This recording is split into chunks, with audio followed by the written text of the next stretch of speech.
Beleza, então estamos gravando. Pessoal, bom dia para todo mundo. Espero que todo mundo esteja bem, que todo mundo esteja seguro aí. Faz tempo que a gente não se vê, né? Porque a gente fez uma mini férias aí da BC2 Campinas. Espero que vocês tenham aproveitado essas férias para dormir um pouquinho mais no sábado de manhã. E aí, gente, só para fazer uma recapitulação, né, do que está acontecendo aqui nesse grupo, para todo mundo se situar e voltando. A gente passou o primeiro semestre desse ano estudando o livro O Mundo Perdido de Adão e Eva. Nesse livro, a gente mergulhou no livro de Gênesis e no contexto em que ele foi escrito, e a gente entendeu muitas coisas sobre não só sobre Adão e Eva especificamente, mas sobre a nossa identidade enquanto seres humanos nesse mundo. Então, para quem não acompanhou, mas tem curiosidade para saber sobre esse assunto, ou quer entender sobre esse assunto, que também é uma das problemáticas dentro da questão do debate evolução, criação, todos esses estudos estão disponíveis no nosso YouTube. Então é só ir lá, tem uma playlist bonitinha com tudo. E eu super recomendo assim acompanhar, porque é muito mais legal ler um livro tendo contato com esse outro tipo de material, né? Então não é ler sozinho, é ler em grupo, mesmo que seja de forma assíncrona. Então fica essa dica. E depois de fazer o estudo desse livro, a gente vai agora começar a fazer o estudo de um outro livro, que é o livro O Ajuste Fino do Universo. Ele é um livro que também vai enriquecer muito o nosso grupo, porque ele não é, ao contrário do Mundo Perdido, ele não é um livro de interpretação bíblica ou de estudo bíblico, mas ele é um livro por excelência de ciência e religião, porque ele vai tratar de questões de religião, sobre a existência de Deus, sobre o sentido do universo, sobre a teologia natural, todo esse papo de argumentos para a existência de Deus, de observar Deus na natureza, junto com a questão do ajuste fino do universo, que é muito complexa. Eu não sou da física, tenho muita dificuldade em explicar, mas essa ideia é que o nosso universo é finamente ajustado em várias esferas e temporalmente, para que hoje nós, seres humanos, possamos existir e possa estar como ele é exatamente agora. Então, vai fazer essa intersecção desses assuntos, que, assim, é um pouco complexo para explicar, mas fica esse convite para todo mundo participar desses estudos, e a ideia é que todo mundo leia o livro junto. Então, a gente está fazendo uma mobilização de compra de livro, e se você quer adquirir o livro, ainda dá tempo, só me chama no privado, a gente conseguiu um desconto aí. Então, se você está em Campinas, isso é possível. Só precisa ser, tipo, hoje, assim, porque hoje eu vou fazer a compra.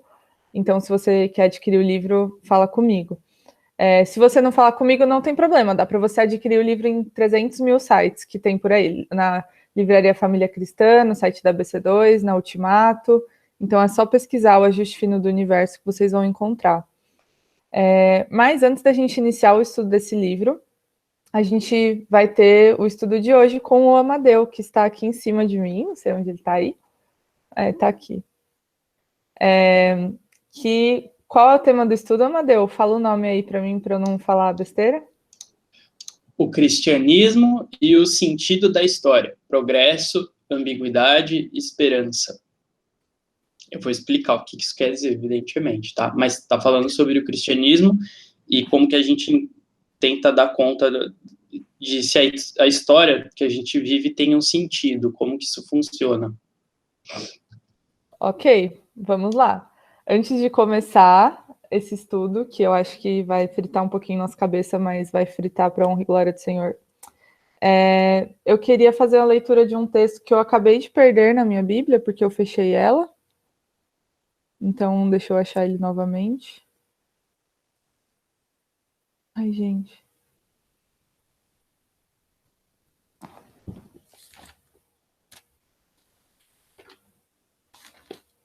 Desculpa aí, gente. Eu não tinha marcado a referência, ele só estava abertinho aqui.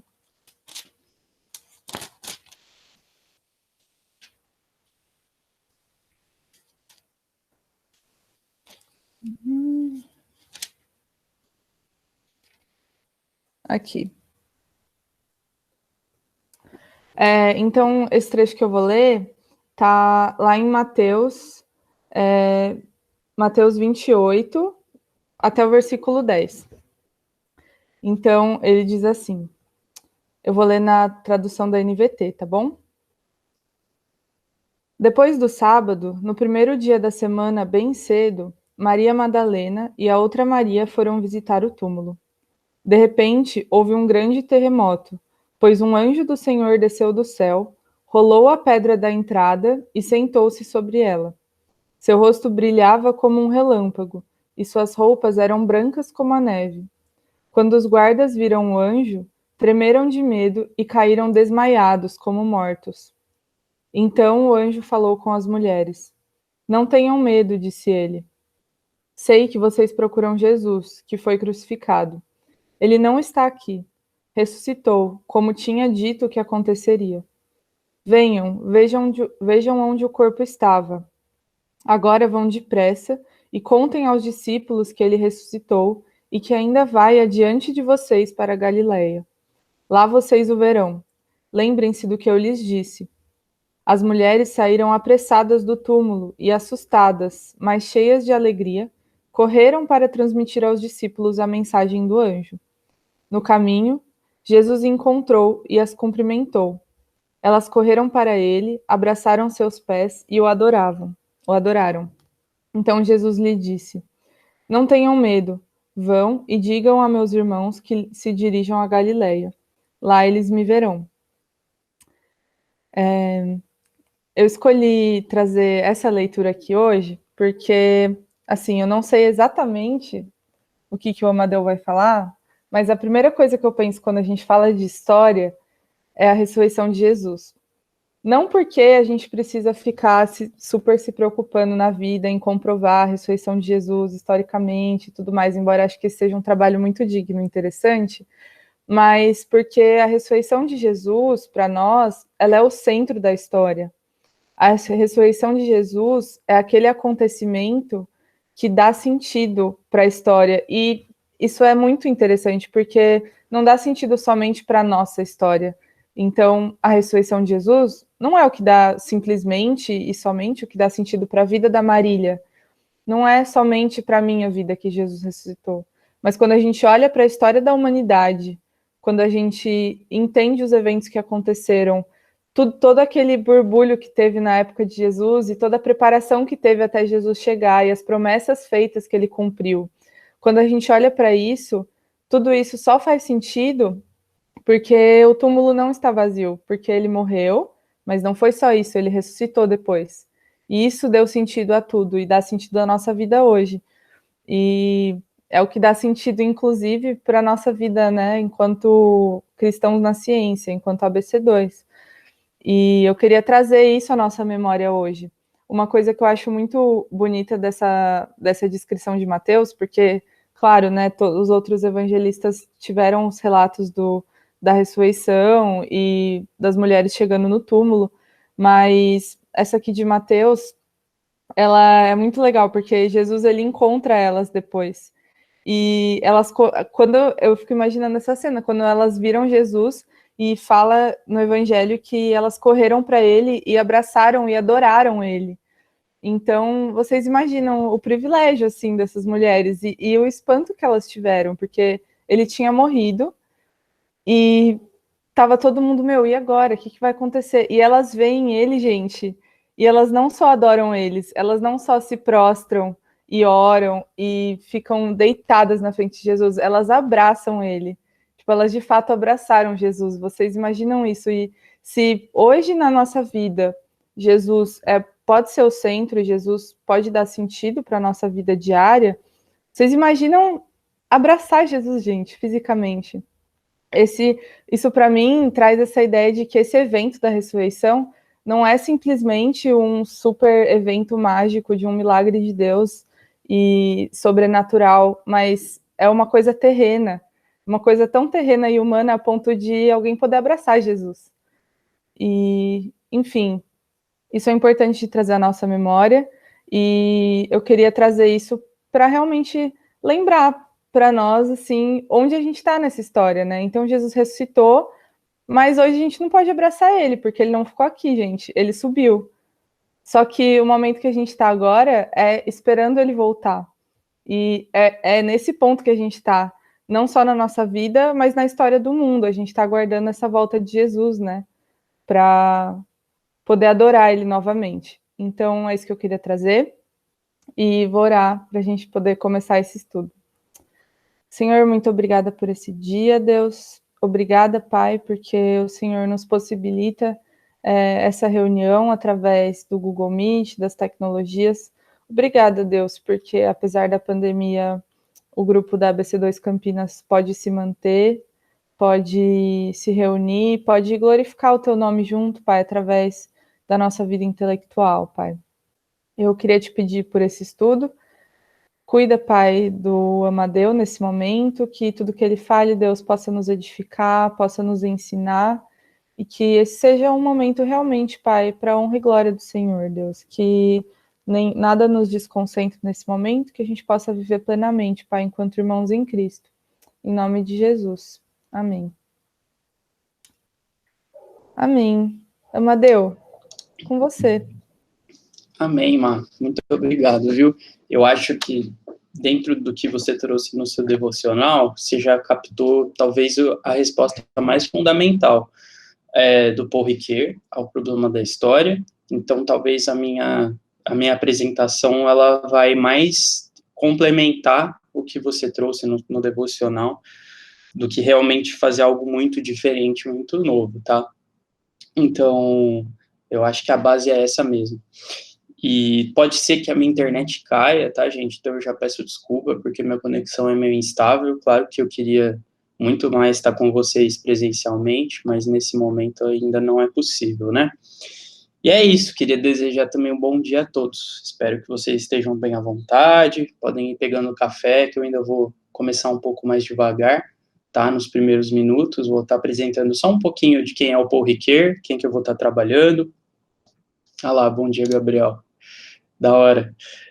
Enfim, então vou, sem mais delongas, vou apresentar aqui, calma lá. E eu também não vou poder ver vocês, então caso vocês queiram fazer alguma pergunta, ficarem com alguma dúvida, então vocês já abrem o microfone e falem, por favor, tá? Porque eu não tenho muito como ver que, enfim, se alguém levantar a mão e tal, tá? Deixa eu ver, tô apresentando. Beleza. Só queria uma confirmação, Marília, tá dando para ver os slides projetados aqui? Tá em tela cheia? Sim, sim, se apresentou, tipo, sua tela inteira, então se você mudar, a gente vai ver. Tá, então beleza. Então tá bom, gente. Então eu queria trabalhar primeiro, só rapidamente, quem que é o Paul Ricoeur, que é esse filósofo bastante simpático, esse senhorzinho que faleceu em 2005, e para explicar por que eu estou trazendo ele para vocês, né? Então, primeiro, ele é um filósofo muito importante, tá? Ele não está restrito a um círculo cristão, muito pelo contrário, eu diria que dentro dos círculos cristãos ele é muito menos conhecido do que nos círculos, vamos dizer, seculares, tá? Ele é um dos grandes nomes da escola da hermenêutica, que a gente utiliza muito dentro do contexto cristão, porque justamente a hermenêutica, ela se refere ao campo da interpretação. Ela estuda como se faz interpretação, tá? E para que serve a interpretação, o que é a interpretação. Então, é uma discussão filosófica sobre a interpretação. Como a gente trabalha muito a interpretação da Bíblia, vocês sabem, então a hermenêutica bíblica é um campo muito importante. O caso dele, ele tem muito pouco sobre hermenêutica bíblica, é uma hermenêutica que seria mais geral, e uma das teses dele, que está no livro, um dos livros que ele tem como obras principais, que é o Si Mesmo como Outro, é a ideia de que, por exemplo, desde que a gente nasce, a gente está colocado num meio social, e a gente é criancinha, a gente vê as pessoas agindo de uma determinada forma, e tem toda a cultura, tem todos os costumes, é como se a gente entrasse num processo de interpretação. Então, para a criancinha, ela precisa aprender a interpretar todo aquele ambiente que a cerca, e a gente, quando a gente entra num meio social, a gente está sempre constantemente interpretando, e o movimento de interpretação é como se eu tivesse trazendo do outro para mim, é como se aquilo que é do outro se tornasse aquilo que é meu. E por isso que chamam o si mesmo como outro, tá? Então é como se a gente tivesse que se apropriar enquanto ser mesmo do ser do outro, e isso é um processo de interpretação. E aí ele está unindo a hermenêutica com a fenomenologia. Para quem aí já é da filosofia, talvez faça algumas ligações que infelizmente eu não vou ter tempo de trabalhar com vocês, tá?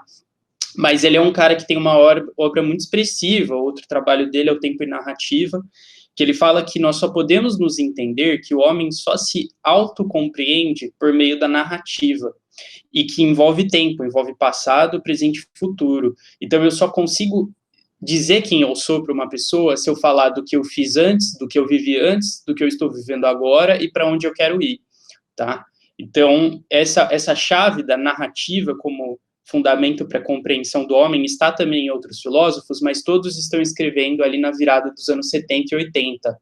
Então, o Paul Ricoeur se sagrou muito um tempo depois. Na verdade, durante a escrita desse livro, ele ficou um pouco de lado, ele não era um cara muito comentado, mas depois ele voltou a ser visto. Inclusive, para quem também curte muito teologia aí, o Van Hooser, a tese de doutorado do Kevin Van Hooser, que é um autor que escreveu lá o Drama da Doutrina, Autoridade Bíblica depois da Reforma, alguns livros aí que estão nas editoras cristãs, que algumas pessoas aí leem. O Van Hooser fez a tese de doutorado dele sobre o Paul Ricoeur, tá? E o que eu vou trabalhar com vocês hoje vem de uma coletânea de textos que está em espanhol, não foi escrita em espanhol, né? Foi escrita em francês, como ele é francês. Essa coletânea é chamada Política, Sociedade e Historicidade, tá? Que são textos lá desde o final dos anos 40 até o começo dos anos 70. E eu tenho o PDF dessa coletânea, caso alguém se interesse, pode vir me pedir, ou eu posso postar o PDF no grupo do Zap, porque é difícil de achar, né? Aqui no Brasil é muito difícil de achar exatamente essa coletânea, tá? Mas vamos lá, então, dentro dessa coletânea, eu escolhi esse texto para trazer para vocês, O Cristianismo e o Sentido da História, Progresso, Ambiguidade e Esperança, que é de 51, um texto antigo já. Por que é que eu quis trazer ele? Porque eu acho que ele traz algumas formas, alguns fundamentos interessantes da gente pensar de relação entre fé e ciência, que é o grande mote, a grande questão que está sendo trabalhada na BC2, né? E ciência no sentido não só as ciências exatas, mas todo tipo de ciência, e vocês vão entender o porquê. Eu não acho que a ideia é que a gente use esse texto como uma definição dogmática, no sentido de que, então esse texto ele está absolutamente certo, e eu acho que nem o Paul Ricoeur gostaria disso, porque de tudo, do pouco que eu li dele, né, não li muita coisa dele, mas do que eu li dele e sobre ele, ele parece um cara muito avesso a que a gente se entregue demais a uma teoria, tá? E isso é interessante. Então, é uma preocupação de sempre ter uma abertura e nunca, através das teorias humanas, fechar tudo, sabe?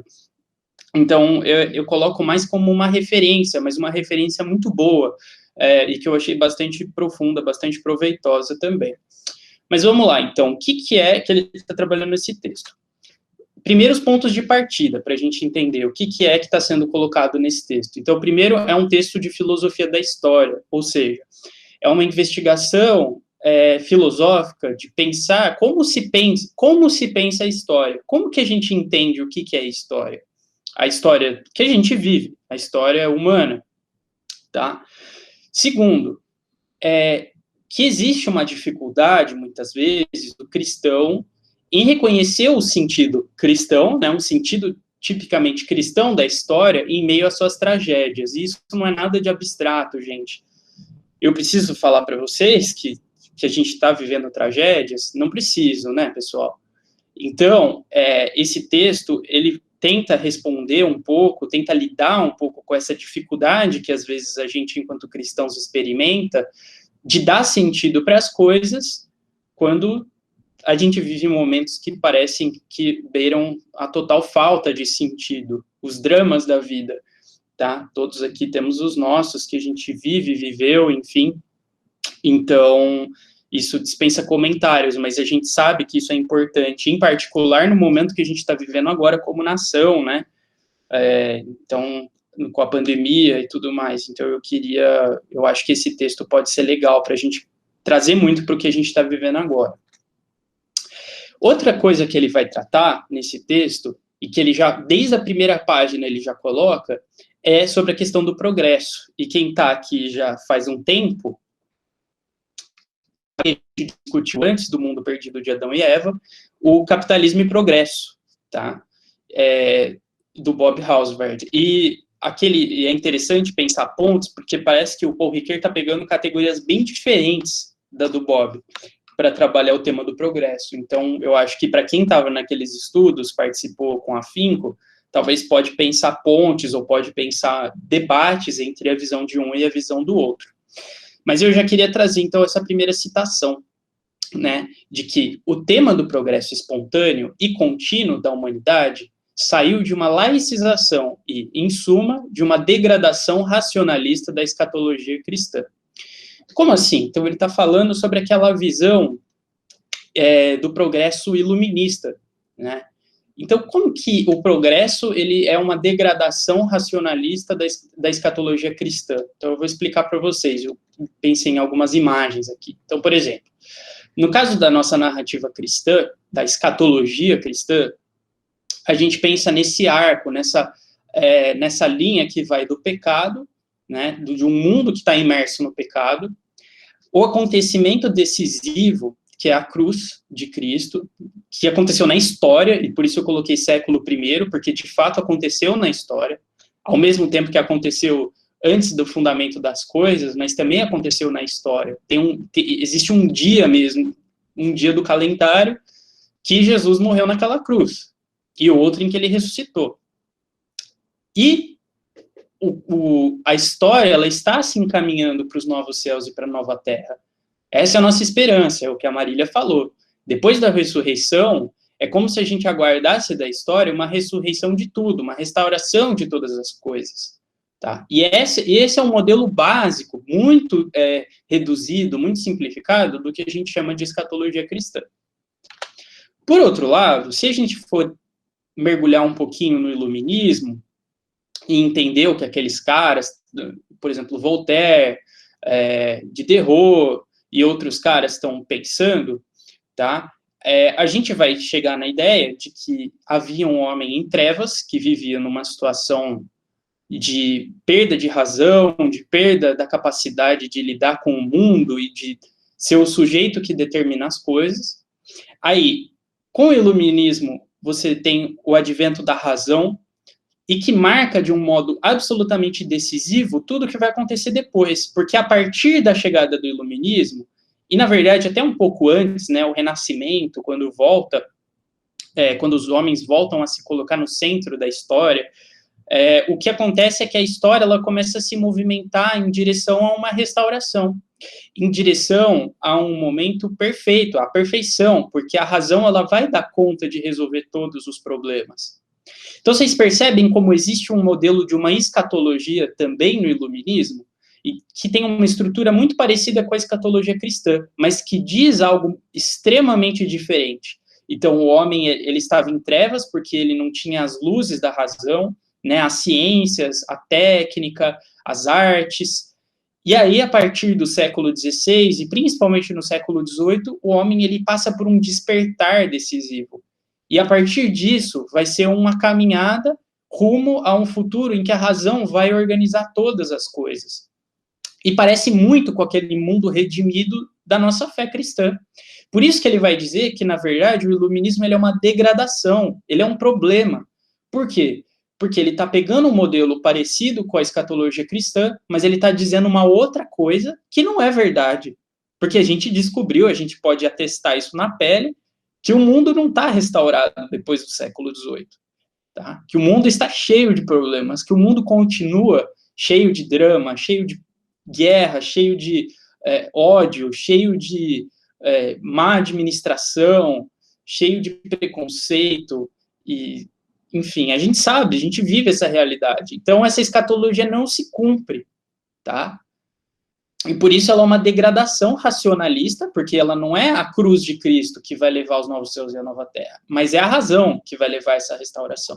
E por isso que eu pensei nesse modelo de uma escatologia, só para a gente pensar, então, que a escatologia ela é sempre isso, tem uma situação problemática, né, toscamente falando, depois tem um evento decisivo que marca uma mudança e que leva até uma finalidade, até a restauração. Então, o iluminismo ele é problemático porque a finalidade e essa restauração é uma falsa promessa, que não vai se cumprir, tá?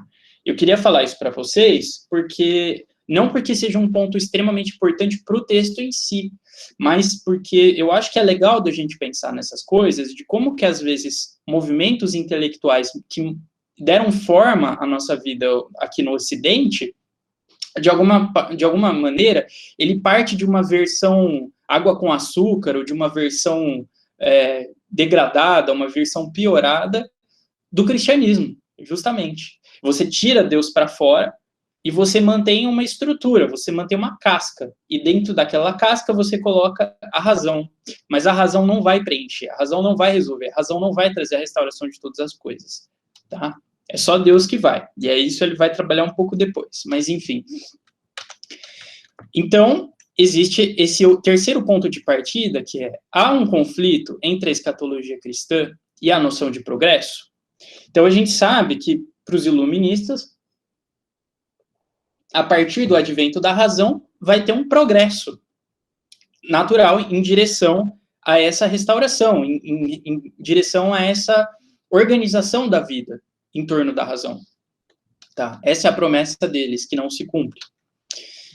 E, para isso, para o Paul Ricoeur tentar resolver um pouco essas três questões, esses pontos de partida, da filosofia da história, da escatologia cristã, da noção de progresso, de como que o cristão vive o seu sentido da história, ele vai traçar 3 níveis da história. São 3 camadas que, de alguma forma, se sobrepõem, às vezes elas se encostam, às vezes elas se atravessam. Então, eu acho que é interessante a gente lembrar sempre que o Paul Ricoeur, ele não é um cara do sistema absolutamente fechado e rígido, mas o Paul Ricoeur, ele sempre admite que, primeiro, ele pode estar errando em alguma coisa, ele pode ser falível, então ele é um teórico do ser humano falível, por assim dizer. O Paul Ricoeur, ele admite que esses níveis eles podem não ser perfeitamente delimitados, que podem haver momentos em que um interfere no outro, tá? Mas são, vamos dizer, 3 etapas mais ou menos consolidadas que ele enxerga e que ele quer tentar fazer a gente enxergar, que é, então, o progresso, a ambiguidade e o nível da esperança. São esses 3 níveis. Então, vamos começar com o nível abstrato do progresso. Bom, porque é abstrato, já vai ficar claro para vocês porque que o nível do progresso é abstrato. Então, primeira pergunta é, progresso em relação ao quê? O que é que pode progredir? Tá? Então, o que melhora? Porque a gente viu que, de fato, a humanidade não melhorou. A gente ainda vive os dramas. A razão não organizou tudo. Mas, então, por que ele está usando a palavra progresso?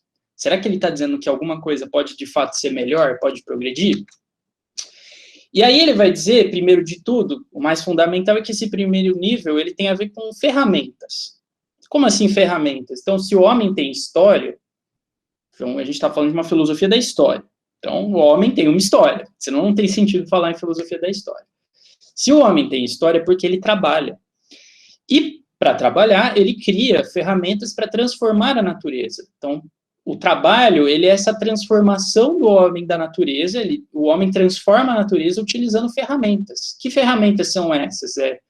É só a chave inglesa? É isso que ele está falando? Não é. Ferramenta pode ser material, então pode ser uma chave inglesa, pode ser um carro, pode ser uma máquina que fabrica carros, pode ser um tear mecânico, pode ser qualquer máquina que fabrica alguma coisa, uma máquina que você utiliza para fabricar um material também, mas pode ser algo cultural, pode ser uma ferramenta da consciência, como ele chama, pode ser uma teoria marxista, uma teoria conservadora, uma teoria liberal, uma teoria dentro de qualquer campo, seja ele uma teoria da arte, uma teoria da psicologia, uma teoria da química, né? Um modelo atômico, por exemplo, é uma ferramenta para você compreender o que é o átomo, tá?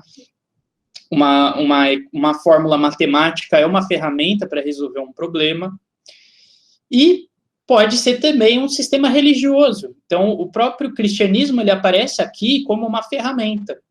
O budismo também é uma ferramenta, é uma forma, um sistema disposto para que o homem, através do uso daquele sistema, procure fazer uma busca da sua consciência, procure crescer enquanto ser humano. Então, a gente tem essas ferramentas na cultura, tá? E isso implica uma acumulação, porque cada novo conhecimento vai se servindo dos anteriores, tá? O que aumenta ainda mais quando a gente tem a tecnologia da impressão, porque você consegue ter muito mais acesso ao que foi escrito antes de você. Então, vocês que estão na academia, que estão fazendo o seu mestrado, seu doutorado, ou seu TCC, enfim, vocês sabem muito bem que vocês não vão começar do zero, que vocês, para escreverem qualquer coisa, vocês estão partindo de um ferramental que já existe antes de vocês. Então, por exemplo, eu, no meu caso, quando eu vou analisar uma pintura ou um trabalho de arquitetura, primeiro precisa existir essa pintura, esse trabalho de arquitetura, tá? Segundo, eu vou ler autores que já comentaram sobre aquela pintura, ou sobre aquele prédio, sobre aquela casa. Terceiro, eu preciso ter um ferramental para poder escrever, para poder pôr num papel. Eu preciso de um lápis, eu preciso de um papel, isso são tecnologias, são ferramentas. Eu preciso ter um computador para escrever a versão final, precisa ter internet para eu colocar no e-mail, para eu mandar por e-mail lá para a FAO, né, para a faculdade. Então, a gente precisa de muitas ferramentas para fazer qualquer coisa. E é esse nível que ele está falando, tá bom? Então, tá aqui, ó. Tem a chave inglesa também. Enfim, tem todos os livros, arquitetura, escultura, pintura, tudo, né? O nosso artigo acadêmico ali também está ali, também são ferramentas para pensar as coisas. E aqui, por que é abstrato esse nível finalmente? Porque todos os povos, eles contam como uma única humanidade. Exatamente por isso naquela imagem eu coloquei tudo meio junto. Então, seja budista, seja do Renascimento, seja hoje, seja, enfim, quando for, século XVIII, sei lá, todos os povos eles vão contar com uma única humanidade. O próprio homem está abstraído desse nível. O homem ele é colocado entre parênteses. Como assim? É como se a gente esquecesse um pouco das pessoas concretas que fizessem essas ferramentas, das histórias pessoais delas, daquilo que implicou as decisões, como que foi criada a pintura, como que Leonardo pintou a Mona Lisa. O que aconteceu? Não interessa. O que interessa é que a gente tem essa ferramenta. A gente tem o computador, a gente tem o carro, a gente tem os livros que já foram escritos antes da gente, tá? Então, ele abstrai o homem. O homem está colocado entre parênteses, para fora desse sistema. E por isso é uma acumulação de ferramentas, tá? E por isso ganha um valor neutro, ou talvez até bom mesmo. Então, como assim? A gente pode falar em progresso? Existe uma melhora? Bom, para o Ricoeur, sim. Por quê? Porque a gente não pode repetir Sócrates, Descartes, não pode repetir o Da Vinci. Por que a gente não pode repetir Sócrates, Descartes e Da Vinci? Porque a gente já sabe mais do que eles. Nós sabemos mais do que Sócrates. A gente tem uma visão mais vasta e mais sutil, nesse sentido de uma humanidade completa, como se tudo pertencesse a todos, tá? Todas essas ferramentas estão aí, independente de que opção partidária você tem, se você tem uma orientação política, se você tem uma fé, todas essas ferramentas estão ao seu dispor de alguma maneira.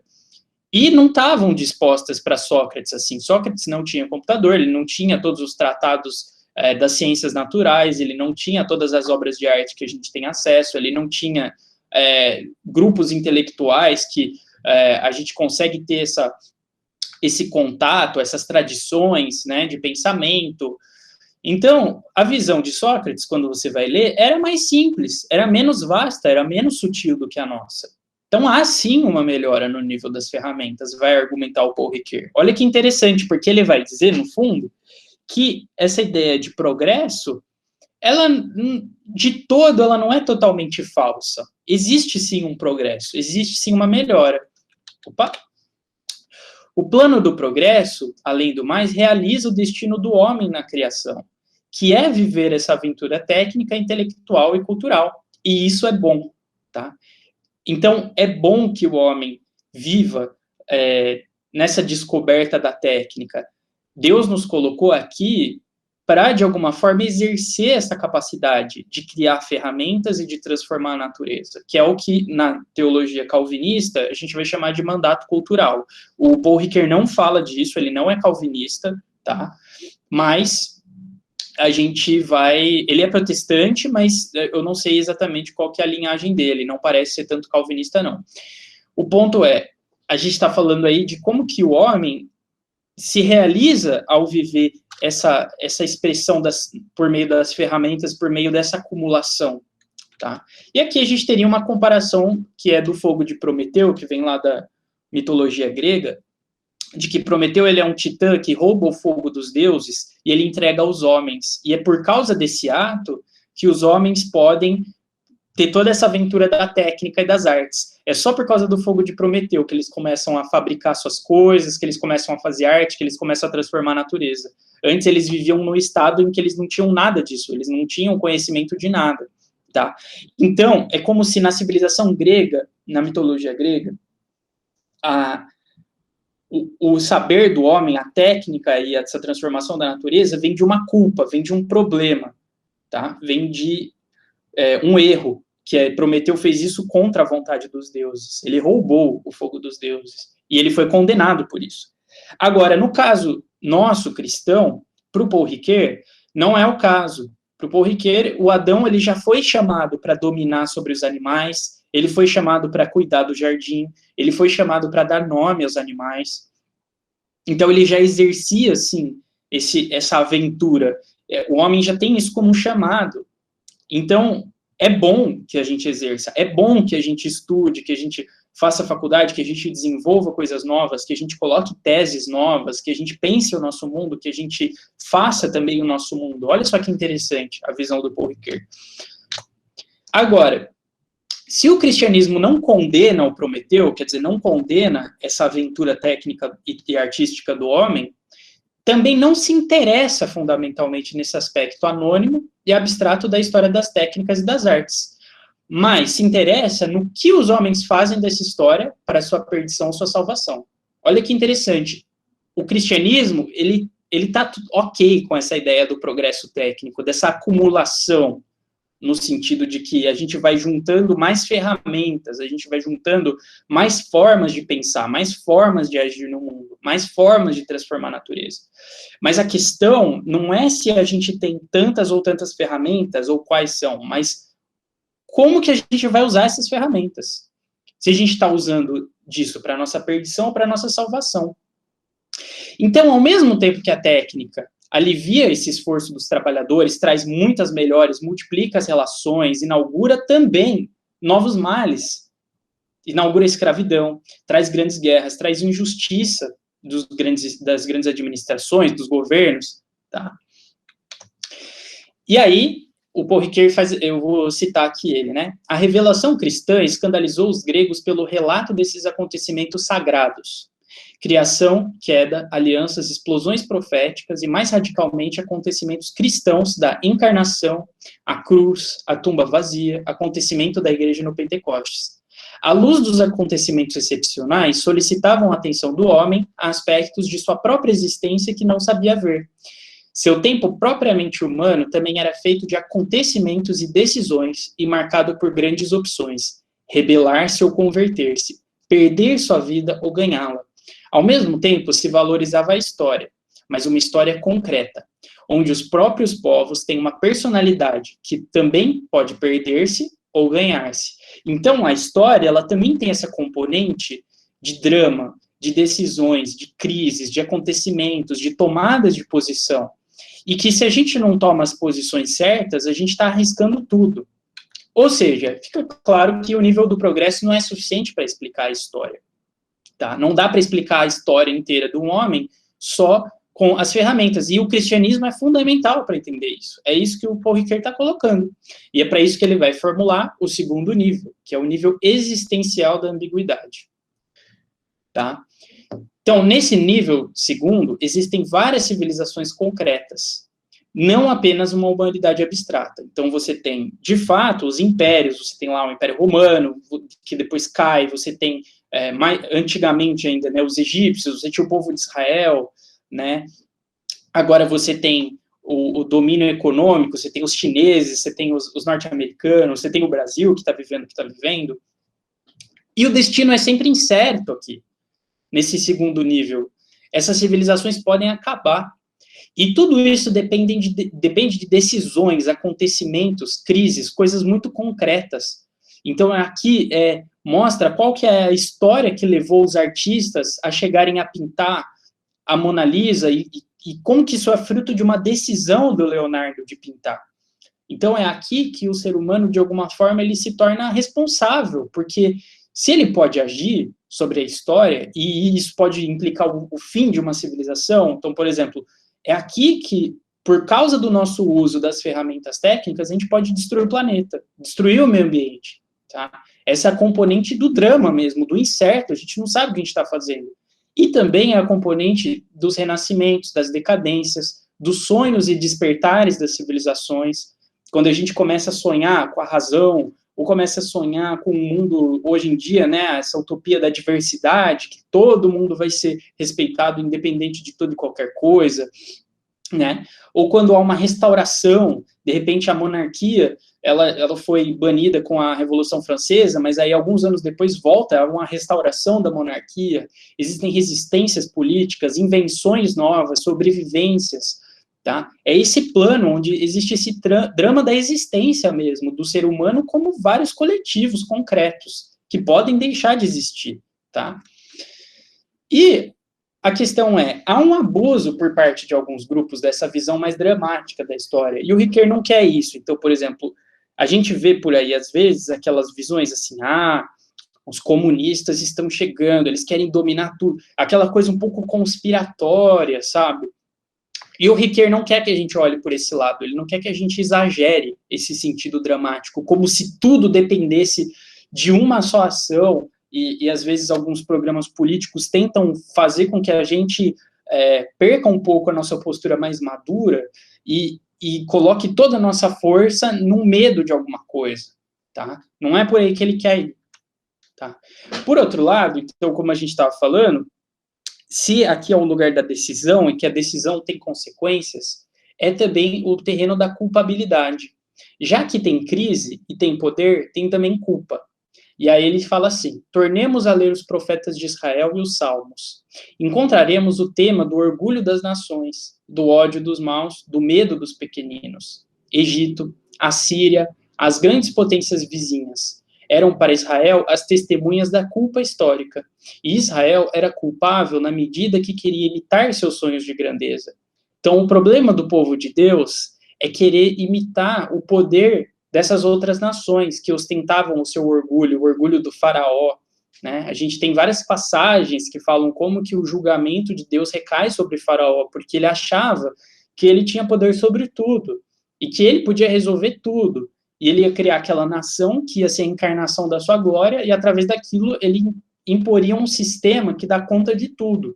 Essa era a cabeça do faraó e do Egito Antigo, e Deus julga isso, Deus destrói a civilização egípcia no passar do tempo. Não existe mais, né? Não tem mais faraó hoje em dia, né?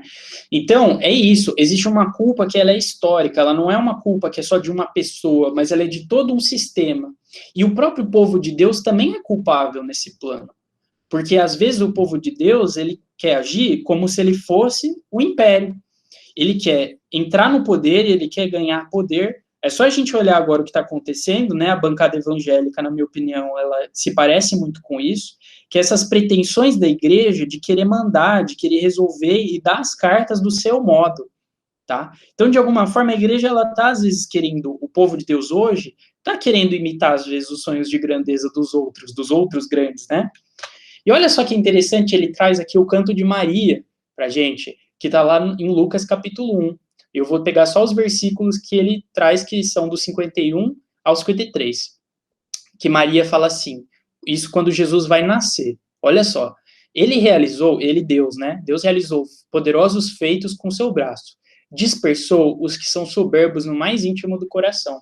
Derrubou governantes dos seus tronos, mas exaltou os humildes. Encheu de coisas boas os famintos, mas despediu de mãos vazias os ricos.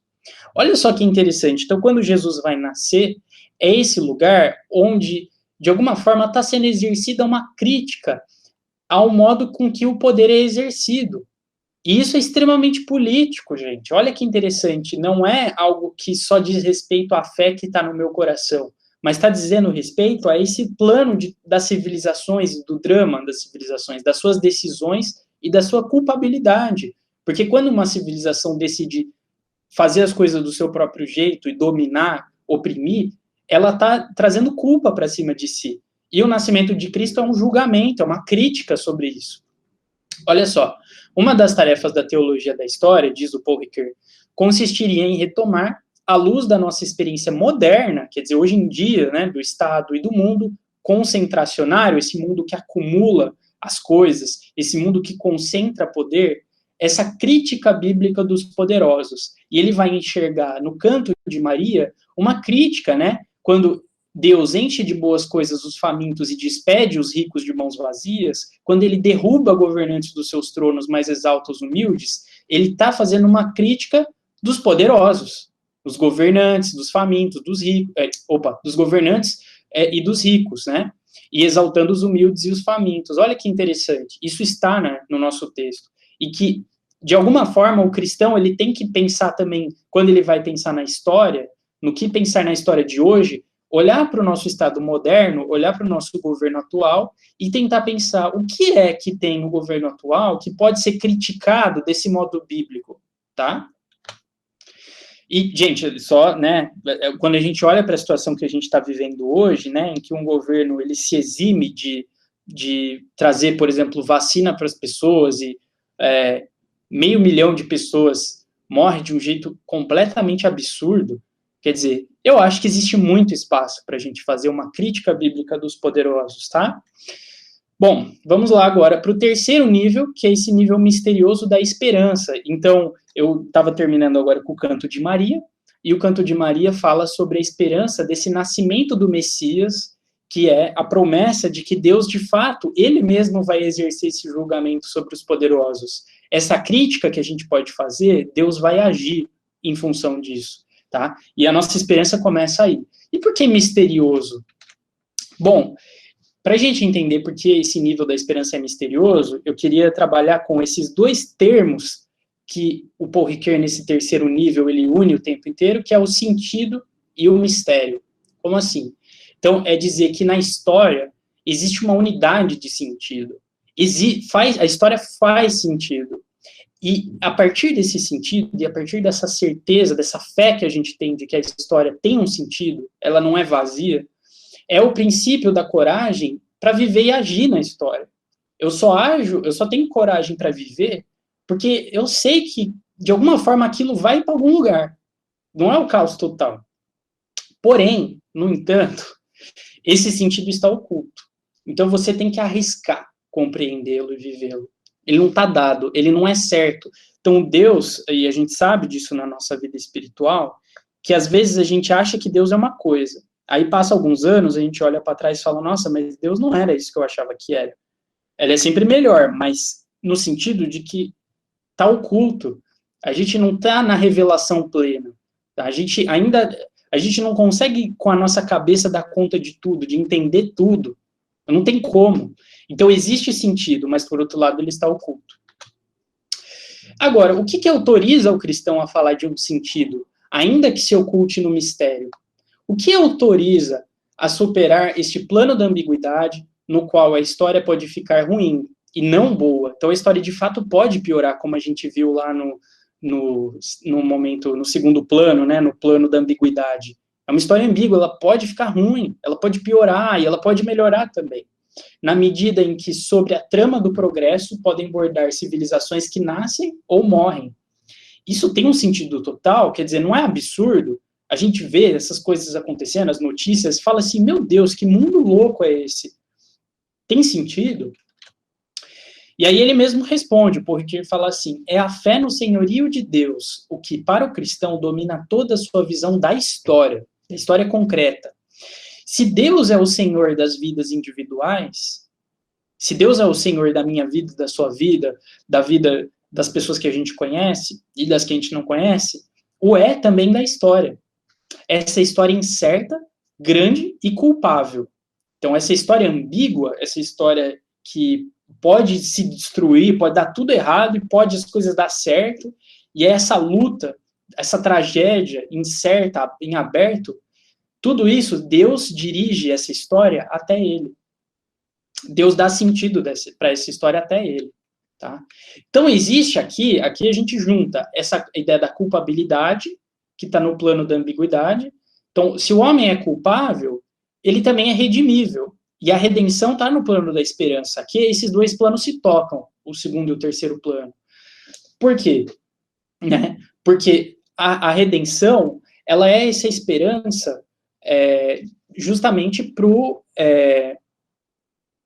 homem, né? Ela é essa esperança de que essa culpabilidade, ela pode ser revertida para uma outra coisa.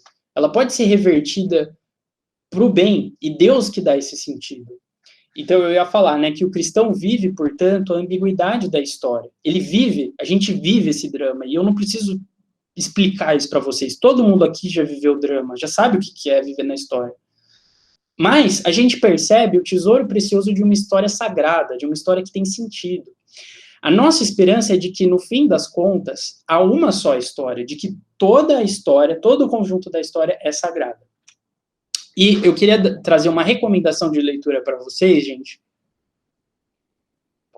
que foi importante para mim, acho que ajudaria muito algumas pessoas, principalmente se você está começando a estudar com mais profundidade essa história da Bíblia, e eu acho que esse livro, ele introduz o assunto de uma maneira muito boa, do Michael Gorin e do Craig Bartholomew, que é o Drama das Escrituras. Esse livro é legal porque ele consegue mostrar como que a Bíblia está contando uma grande história e como que a gente consegue, de alguma maneira, casar o nosso entendimento aqui da nossa história, se encontrar ali na história bíblica. Tá? Ele não vai dar formas de resolver os acontecimentos particulares. Aqui que tem a ver a Revolução Francesa com a história bíblica. Não é isso, tá? Mas ele tenta te dar um panorama da história bíblica, desde o Gênesis até o Apocalipse. Então, como que vai sendo contada essa história do povo de Deus e como que o povo de Deus vai mudando ao longo do tempo. É bem legal, gente. É uma introdução bem à teologia bíblica, né?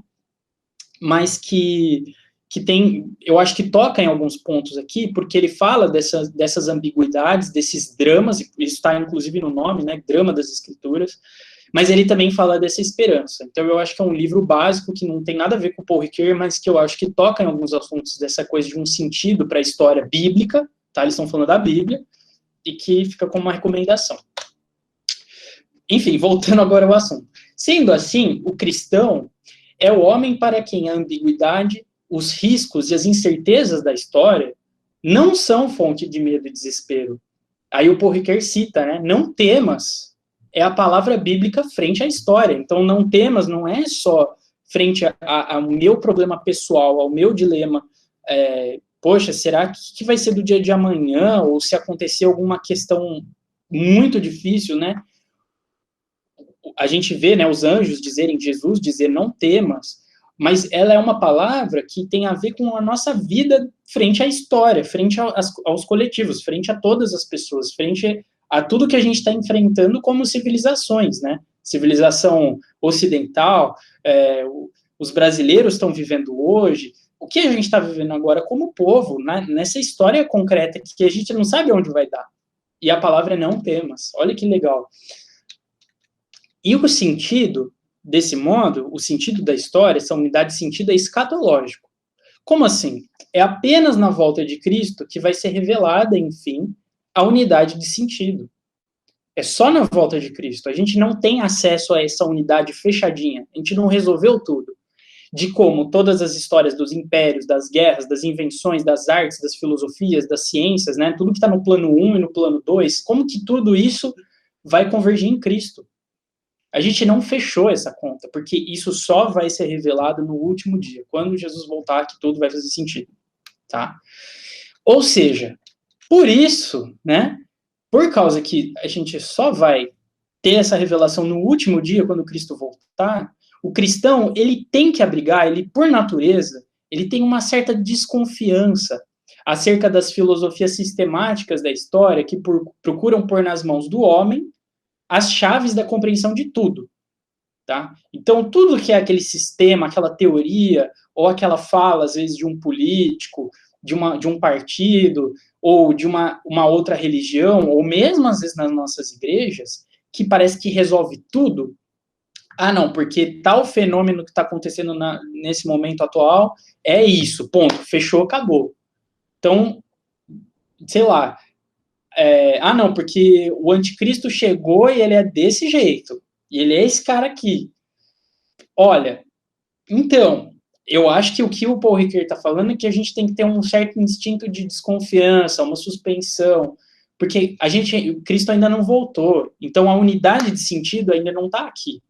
Desse modo, eu também vou desconfiar como cristão de todo o fanatismo teórico e prático, intelectual e político.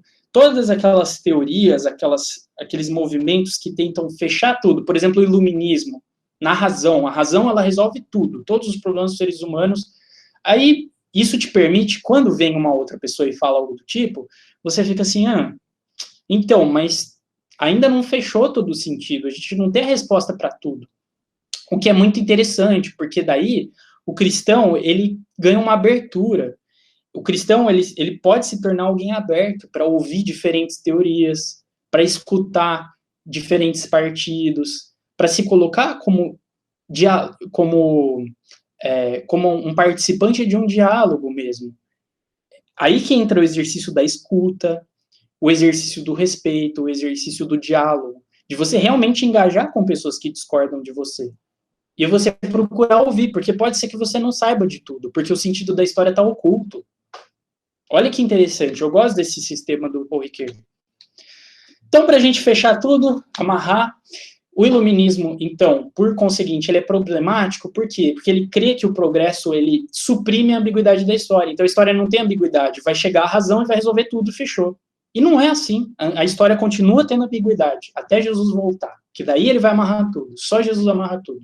Segundo ponto, o cristão, ele não se satisfaz só com essa ambiguidade. Tá? Então, o cristão, ele não é um filósofo existencialista, vamos dizer assim. Por isso que o nível 2, né, o nível existencial da ambiguidade, porque ele tem muito a ver com os existencialistas. O problema dos existencialistas, dos filósofos existencialistas, é que eles fechavam tudo na ambiguidade. Então, não vai ter sentido. É isso mesmo, é o drama. É só você viver o drama. Muita gente de hoje pensa que é isso, a vida é isso, é só viver esses dramas, e tudo pode se perder, e tudo pode se ganhar, e é um grande risco. O cristão vai falar para o Paul Ricoeur, o cristão vai dizer, beleza, tudo é um grande risco, tudo é incerto, mas a história tem sentido. Ela tem sim um sentido unificado. Por quê? Por que a gente pode dizer isso? Porque a gente tem fé no senhorio de Deus sobre essa história. Em terceiro lugar, então, já que o cristão ele não se satisfaz nem só com o progresso, nem só com a ambiguidade, ele precisa da esperança. Né? Mas essa esperança, justamente porque esse sentido é em parte oculto, o cristão ele se coloca nesse lugar de manter uma postura em aberto, rechaçando assim qualquer fanatismo ou sistemas que dão conta de explicar tudo. Tá bom, gente? É isso. Muito obrigado. Espero que vocês tenham gostado. Foi um prazer aí poder falar para amigos e amigas tão queridos. Tomad, muito bom. Nossa, muito bom mesmo, assim. Eu anotei basicamente tudo que você falou, tá aqui no arquivo do meu computador. Eu queria abrir agora, assim, para comentários da galera. Eu tenho vários, mas acho que queria... Gente, aconteceu alguma coisa aqui no meu... Aí. Mas queria abrir para todo mundo. E já agradecer você, Mari, por preparar esse estudo, por tornar inteligível assim tudo isso. Achei que ficou muito claro tudo, embora seja uma discussão um pouco abstrata, então é um pouco difícil de colocar as coisas nas caixinhas, né? Mas ficou totalmente inteligível e queria saber se o pessoal tem comentários, senão eu já começo assim. Mas vou deixar primeiro o microfone aberto aí para a galera. Sempre está aberto, né, gente? Mas enfim.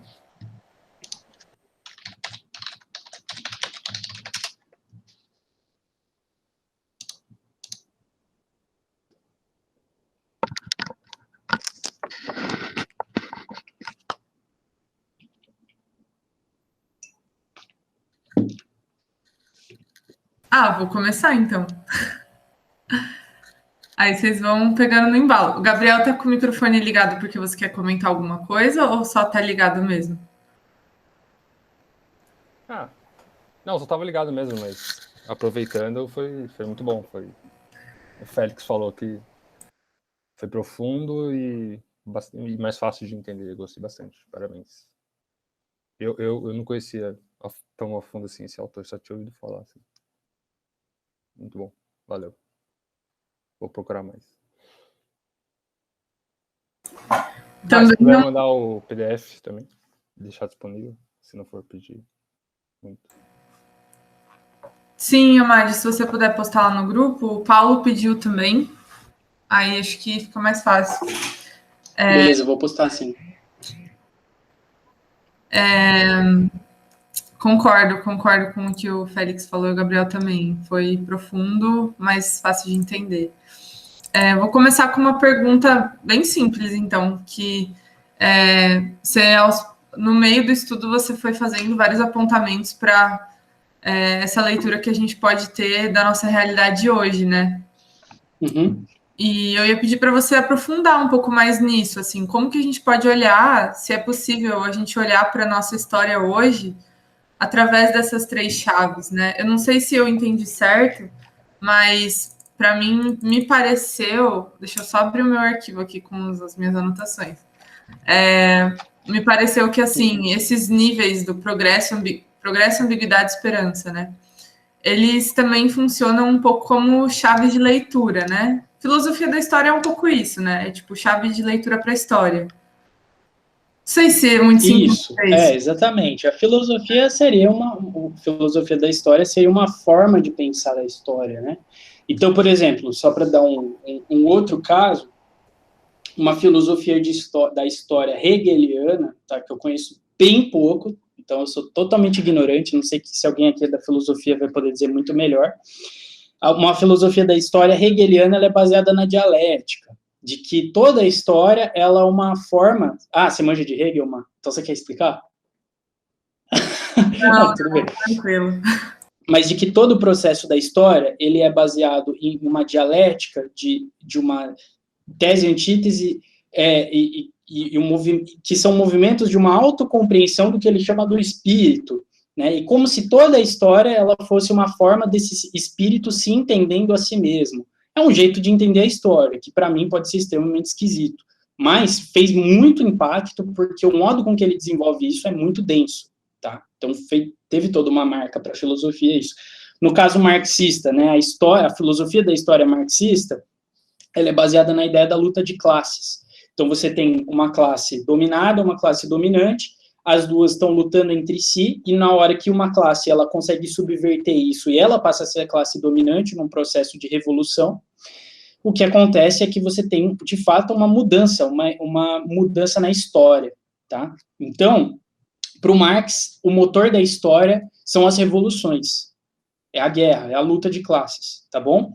E que tem a ver com o modo com que a sociedade se organiza produtivamente. Então, quando você vai ter uma nova classe, você vai ter todo um novo sistema produtivo, né, de como que vai se organizar, seja, por exemplo, o sistema feudal, antes, né, que é as propriedades, né, feudais, onde você vai exercer outras formas econômicas ali, de cultivo, pastoril e por aí vai, ou você vai ter a forma, por exemplo, capitalista, que se organiza em torno da fábrica, da produção industrial, tá? Então, para o Marx, isso está no centro da história, isso é o motor da história, tá bom? Então, eu acho que existem várias formas de você criar uma filosofia da história. E para o Paul Ricoeur, nada disso satisfaz ele. Por quê? Porque ele é cristão, então ele acha que esses sistemas que resolvem tudo, e os marxistas, eles são muito bons em argumentar. Eu gosto, às vezes, de ler alguns autores marxistas, porque eles sempre argumentam muito bem. Por mais que você discorde deles, você tem que considerar alguns fatores que eles põem na mesa, tá? E o Paul Ricoeur considera, ele acha os marxistas uma fonte muito interessante. Por outro lado, ele acha esses caras um pouco dogmáticos, porque parece que eles têm a chave para entender tudo por meio da tal da dialética, da tese, antítese e por aí vai. Então, ele acha que a filosofia da história ela tem que abrigar uma certa abertura. Você nunca pode achar que você está fechando tudo, Então, eu acho que a pior coisa seria a gente ler o texto do Paul Ricoeur e falar, não, ele acertou tudo, e é isso, e não tem como... Para o Paul Ricoeur isso seria estranho. Ele falaria, olha, eu estou tentando colocar uma filosofia da história aqui para vocês, mas nunca a gente vai achar que isso resolve tudo. O que eu mesmo estou falando. E eu gosto dessa postura, eu acho uma postura muito legal para a nossa vida intelectual, para a nossa forma de pensar. Justamente porque a unidade de sentido vai vir só com Cristo. Então, eu não posso nem achar que eu estou fazendo a filosofia da história que resolve tudo. Tá? Então, ele é avesso a isso. E, por outro lado, ele também é avesso ao existencialismo, porque ele acha que o existencialismo ele encerra tudo nessa grande ambiguidade, então nunca vai fechar nada. E isso é um problema também para o Paul Ricoeur, que ele fala, tem sentido sim, porque eu sou cristão. Então, era essa necessidade de entender uma filosofia da história à luz do cristianismo. Tá? Então, é por aí. Posso fazer um comentário? Eu acho que claro, no mesmo da Marília, ou na verdade uma pergunta-comentário, né? Eu vi, acho que um podcast da BC2 mesmo, com o Bibotal, que faz um tempo, justamente sobre isso que impulsiona a história, né? Porque ali a gente estava analisando um pouco, e eu não sei assim, não sei se ele fala isso em outro livro, ou qual que seria o seu comentário sobre isso, justamente não só como, né, o que está acontecendo, mas o que impulsiona, né? No podcast, claro, né, o que a gente considera a graça de Deus que permite que as coisas se renovem e que não colapse tudo em um dia só, né, e com a maldade humana, mas o que você, frente também ao estudo, as coisas, o que você acha também o que impulsiona a história, o que faz mexer, que seria a luta de classes, né, para a visão marxista, por exemplo? Olha, cara, eu acho que você está falando na minha opinião ou que eu entendo que é o Paul Ricoeur? Desculpa. Pode comentar o que você quiser. Ah, tá bom, beleza. Olha, parece que para o Paul Ricoeur, eu acho que o sentido da história, por um lado, ele é essa aventura. Então, vou começar com o Paul Ricoeur, né? Essa aventura técnica, essa aventura da civilização, então tem esse sentido de uma aventura, de um mistério, de algo que você tem que descobrir, de algo que você tem que se lançar e agir. Tanto que o projeto dele de hermenêutica, muitas vezes é chamado de hermenêutica da ação, pelo menos nesses anos 50, 60, e depois talvez você pode falar de outro jeito do trabalho dele, mas naquele momento ele está defendendo uma hermenêutica da ação. Como assim? Esse se lançar no mundo, você vai interpretando, você vai descobrindo e você vai agindo sobre o mundo, tá? Então, a gente não é vítima do sistema totalmente, a gente tem um espaço em que a gente consegue agir, mas principalmente os poderosos. Para ele, os poderosos agem mais, porque justamente eles têm concretamente mais poder. Eles decidem as coisas no governo, os grandes empresários, aqueles que são os grandes players, né, do mundo, que decidem, dão as cartas de como vai ser a cara de muito do mundo, mas a gente também tem um espaço para agir, tá? Então, para ele, existe o espaço do agir e do descobrir. Por outro lado, o sentido da história é justamente, o motor da história é também essa incerteza, é essa própria abertura, tipo, é de eu não saber o que vai dar, de eu não saber onde que as coisas vão. Então, eu acho que estaria nessa coisa entre essa descoberta, essa aventura da criação, né, e essa abertura. Então, é uma descoberta, aventura, incerteza, por aí. Para mim, cara, o que seria o motor da história? Velho, boa pergunta. Não sei também se eu fecho totalmente com o Paul Ricoeur, mas eu não sei se eu saberia agora pensar tipo, qual que é o motor da história. Cara, eu acho que o modelo dele, num primeiro momento, me parece uma resposta interessante, porque, de fato, a gente não sabe, assim, tipo... Porque, por exemplo, para ele, eu só lembrei aqui de um trecho do texto, que é legal, em que ele faz justamente uma crítica do marxismo, porque o marxismo, ele tenta resolver tudo no econômico, no produtivo. E ele fala, por exemplo, mas o setor econômico e produtivo, para poder fazer a Revolução Industrial, ele precisou da matemática, ele precisou do fundamento das ciências naturais, que o fundamento dessas ciências naturais, na verdade, era a metafísica clássica dos gregos e dos romanos, tá? Então, assim, uma coisa puxa a outra, entendeu? Tipo, não é assim, só as forças produtivas como se fosse um negócio totalmente desconectado das outras áreas, mas para você fazer uma revolução nas forças produtivas, você precisa ter uma base matemática, essa base matemática tem base na filosofia, tem base em outras histórias, outras áreas do desenvolvimento humano, tá? Então eu gosto disso porque daí ele meio que não fecha, justamente, assim, ele fala, olha, o que é o motor da história? Ah, cara, é tudo isso, entendeu? Todas as coisas vão meio que avançando, só que ele fala o seguinte, ele fala que cada área vai avançando num passo diferente, tá? Então, às vezes, tem momentos em que, de fato, um setor vai puxar o outro, tá? Vão ter momentos em que a economia vai puxar um outro setor, a política vai puxar outro setor. Ele fala que economia e política costumam puxar muito mais. Mas existem outros momentos em que as artes estão indo na frente, e meio que vai sendo esses movimentos irregulares.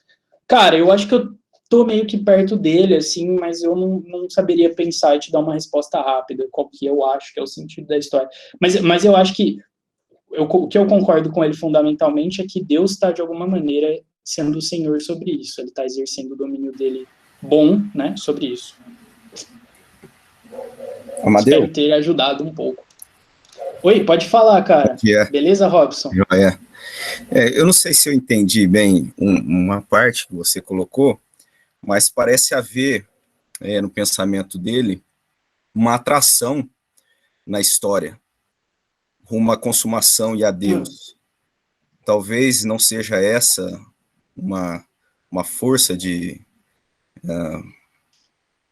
no caminhar da história, talvez. Cara, se esse ele coloca como fim, né? Se isso é o motor também, cara, pode ser. A Marília entendeu isso desse modo também. Então, beleza, cara. Eu acho que é bem possível, sim. Né? Tem essa chance.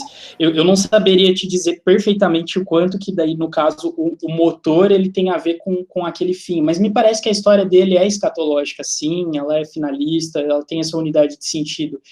Então... que, de fato, esse sentido não está dado. Eu acho que isso que é a grande marca da filosofia dele. Tipo assim, tem um motor da história, mas ele só vai ser plenamente revelado e conhecido lá na consumação escatológica, quando Jesus voltar. Né? Então, mesmo a gente falar, é isso, ele não quer que a gente faça isso. Deixa em aberto, né? Isso, exatamente. Me parece que essa é a ideia da filosofia da história dele. Porque ele fala assim, Deus que vai poder te falar, eu fiz isso por causa disso e isso levou a isso, sabe? Aí você fala, nossa, tá, agora eu entendi. Que eu acho que é uma postura bem madura, na verdade, eu acho bem legal. Enfim, mas pode ser que sim, que seja essa própria história, né, que Deus está contando, esse que é o rolê, tá bom, então beleza, pode ser sim.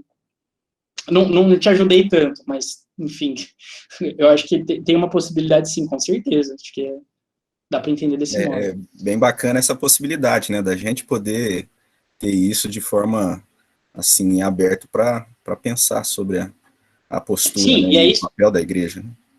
Exatamente, e é isso que nos livra de posturas mais fanáticas e rasas, né, superficiais, porque quando a gente vê, assim, os nossos líderes cristãos fechando muito as coisas, porque tal coisa é desse jeito, sabe? E imagino que você já deva ter visto vários desses, né? A gente sempre vê por aí muito peremptório, muito certo das coisas, muito resoluto. Aí, por esse sistema do Paul Ricoeur, a gente tem que ter uma desconfiança, né? Um certo pé atrás, porque parece que às vezes a pessoa está querendo tomar para si a palavra de dar o que é o sentido da história e não deixar para Jesus falar, entendeu? Eu acho que é isso que é belo nesse sistema. Só para complementar um pouquinho o que o Amadeu falou, e aí já passo a palavra para o Carlos,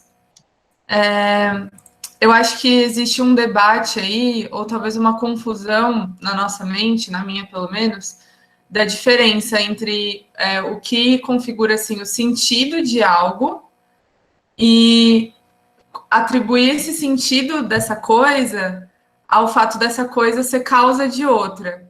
Então, um exemplo, sei lá, meio banal, tipo, não vou conseguir dar um exemplo agora porque é sempre difícil para mim pensar em exemplo, mas tipo, a gente tem um evento X, esse evento X causou um evento Y.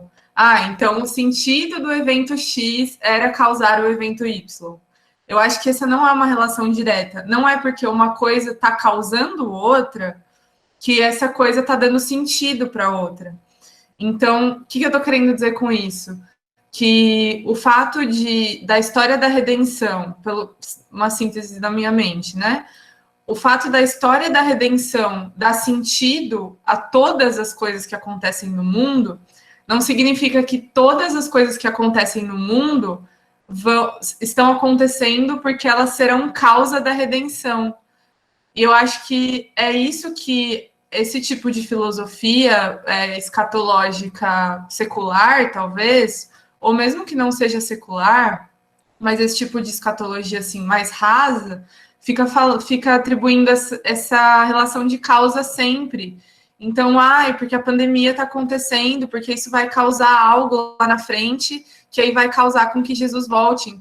Só que não é assim. O sentido da história é muito mais profundo do que simplesmente as coisas causarem umas às outras. Então, sabe aquela história de efeito borboleta? Que nem tem até o filme lá, aquele filme com Ashton Kutcher, né? Que é essa ideia de que uma borboleta bate asa em algum lugar e isso vai causar com que um terremoto ocorra no Japão, assim. Então, eu acho que falar em sentido é muito mais profundo que falar em causa. E justamente por isso que isso não está totalmente revelado para a gente. Porque a gente consegue ver as causas. Eu acho que isso é um pouco claro, assim, na nossa vida, né? A gente vê, isso aqui causou aquilo e tal. Embora isso seja também um pouco discutido filosoficamente, a gente consegue ver as causas.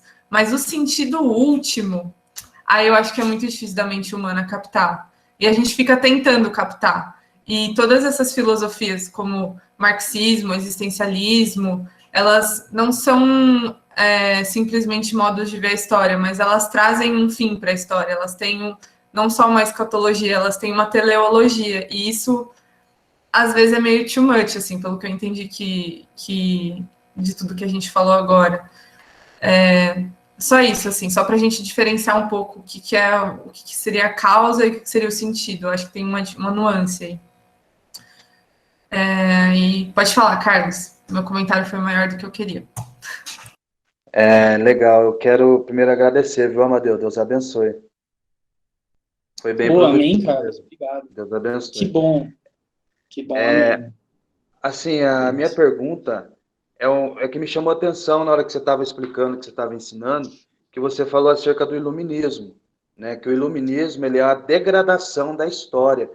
E, lógico, a gente tem certeza, plena certeza disso, que tudo será restaurado em Cristo, tudo será restaurado em Deus, né? E a minha pergunta é assim, o porquê o iluminismo acredita que as coisas serão restauradas através da razão? Cara, profunda a sua pergunta. Olha, eu sinceramente não sei te dar uma resposta. Eu anotei tudo aqui, ó. Aí eu articulei essa pergunta, porque é muito interessante, Amadeu. Como acreditar que as coisas vão se restaurar através da razão, através de uma lógica? Olha, Carlos, eu acho a sua pergunta muito boa, cara. Assim, sinceramente, eu acho que para a gente entender um pouco, primeiro precisa ter uma certa investigação um pouco mais forte do contexto do iluminismo. O que tinha antes, qual era logo antes, o que eles estavam vivendo. E vamos lembrar que o iluminismo ele é um fenômeno muito europeu e norte-americano, tá? Então, nos outros continentes as coisas estão acontecendo de outro jeito. Mas ele tem um impacto muito profundo sobre quem a gente é hoje, porque o iluminismo ele influenciou toda a civilização ocidental, e nós vamos lembrar que no Brasil a gente foi colonizado pelos europeus, né? Eu sou filho de imigrantes italianos, quer dizer, filho não, né? Bisneto de imigrantes italianos. Enfim, o ponto é, a gente carrega muito disso, tá? As nossas universidades, então, por exemplo, a USP, que eu estudo lá, o brasãozinho deles, eles têm um brasão escrito a ciência que impera, uma coisa assim, que é extremamente iluminista, tá? Sim, extremamente positivista também, né? Oi? Desculpa, não escutei. Ciência vence, alguma coisa assim. Isso, a ciência vence, é isso, boa. Então, e o Gabriel também, né, colega de estudos lá. Enfim, então, eu acho que é interessante entender, olhar o contexto histórico de por que acontece isso, então entender qual era o debate entre os europeus antes e por que ele chegou aonde chegou. A Marília está falando aqui no chat, Carlos, que o Peter Harrison, ele responde um pouco o Peter Harrison, que é um autor lá que escreveu Territórios da Ciência e da Religião, que é um livro que foi estudado aqui no grupo, mas eu ainda não estava, né? Eu entrei depois. E ela está falando do capítulo 5, que chama Utilidade e Progresso. Talvez, cara, eu não tenho como te dar essa resposta, porque eu não tenho esse conhecimento. Mas eu tenho esse livro, eu vou ler ele, inclusive. Se você quiser, cara, pode ser uma boa você adquirir esse livro e ler esse capítulo 5, então. Porque eu sei que o Peter Harrison, ele tem muita nota de rodapé, então, a partir das leituras dele, ele vai te dando indicações de outras leituras. Eu já abri, dei uma folhada no livro, tá? Então, tá aí a dica, cara. Eu acho que a Marília te respondeu melhor do que eu. Mas a ideia seria isso, assim, de que talvez numa busca por fontes, por autores que discutam bem o iluminismo, você pode chegar numa resposta melhor, numa resposta que satisfaça a sua questão, tá? Tranquilo, tá tranquilo. Obrigadão, meu Deus, Deus abençoe. Imagina, amém, cara. Obrigado você, valeu por participar aí, por colocar a sua questão. Muito boa. Eu ia até comentar uma coisa sobre isso, porque eu lembrei muito, assim, do livro do Peter Harrison quando você falou. Inclusive, gente, tá no canal do YouTube, tá? Se vocês quiserem acompanhar lá, algum dos estudos, ele é do capítulo 5, não sei qual, mas um deles é. Então é só dar uma olhada lá nos vídeos. Porque essa pergunta que o Carlos fez, nossa, eu acho ela, assim, muito interessante, porque a gente entender também os processos históricos e ter, tipo, essa visão honesta da história que levaram a gente ter o entendimento histórico que a gente tem hoje, né? E o link que o Peter Harrison faz é que isso está muito ligado ao desenvolvimento da ciência, e o Amadeu até falou em algum slide que o fato... Meu, você teve uma citação muito boa aqui, cadê? Que foi lá no nível abstrato, que você falou assim, eu acho que é uma citação direta do Ricoeur, né? Que ele fala, todos os povos contam como uma única humanidade. No nível do progresso, todos os povos são uma humanidade abstraída. No nível da ambiguidade, você tem civilizações concretas que estão disputando, que estão guerreando. Mas qual que é o ponto, né? Desculpa te interromper, mas é só para esclarecer, talvez, se houve alguma dúvida aí, que eu acho que é importante. Primeiro, então, por exemplo, a civilização europeia, vamos dizer, católica, aquela civilização católica, eles guerrearam concretamente contra os islâmicos, contra os mouros. Eles queriam destruir os mouros. Agora, se você olhar no abstrato, tanto a arquitetura, a arte, o Corão dos islâmicos, quanto a Bíblia, a ciência europeia, os textos católicos, enfim, que formaram a civilização católica, tudo isso é ferramenta, e está junto. A gente pode se apropriar de tudo. Por isso tem um nível que todo mundo conta junto, que é esse nível abstrato, e tem esse nível concreto, que são das guerras entre si, as disputas, as crises e tal. Fecha parênteses. Desculpa, Má, pode prosseguir.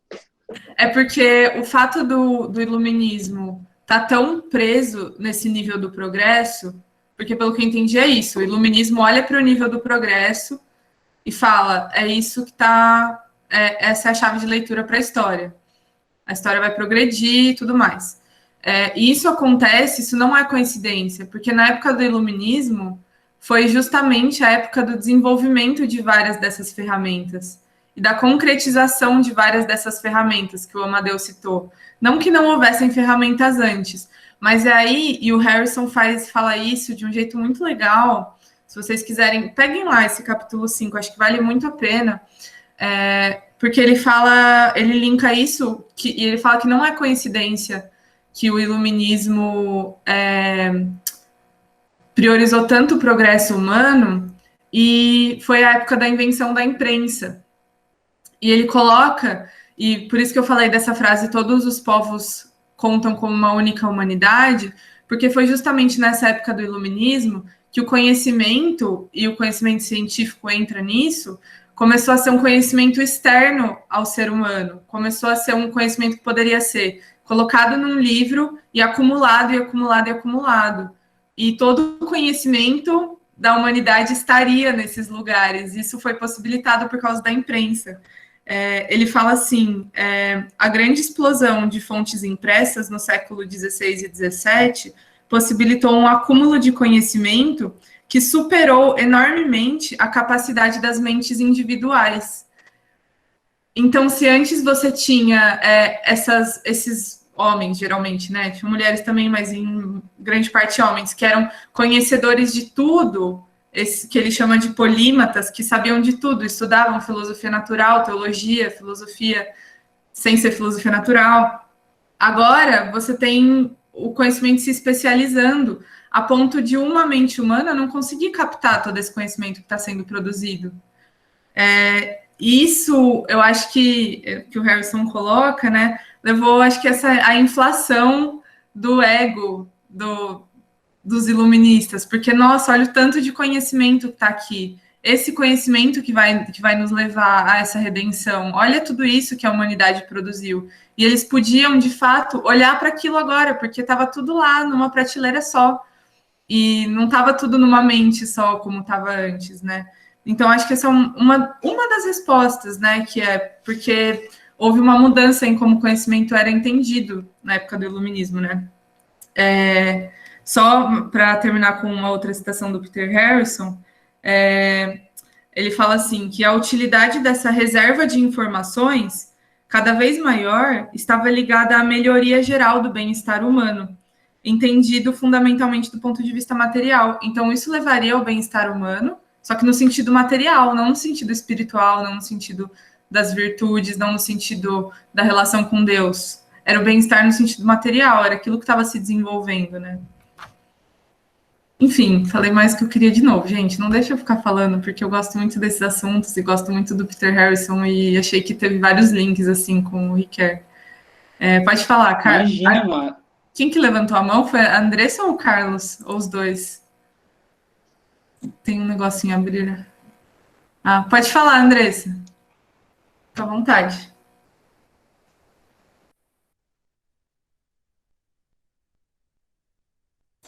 Tá aí, Andressa? Será que levantou a mão sem querer?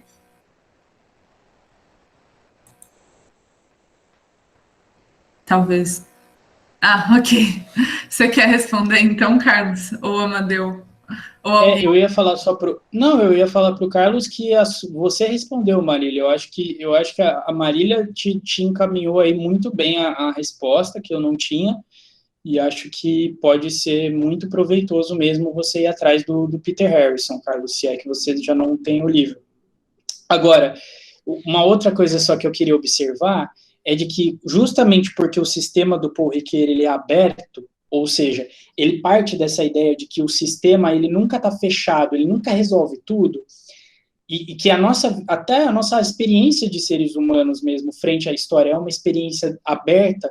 A gente também tem que ter, como cristãos, uma postura aberta em relação a esses sistemas também.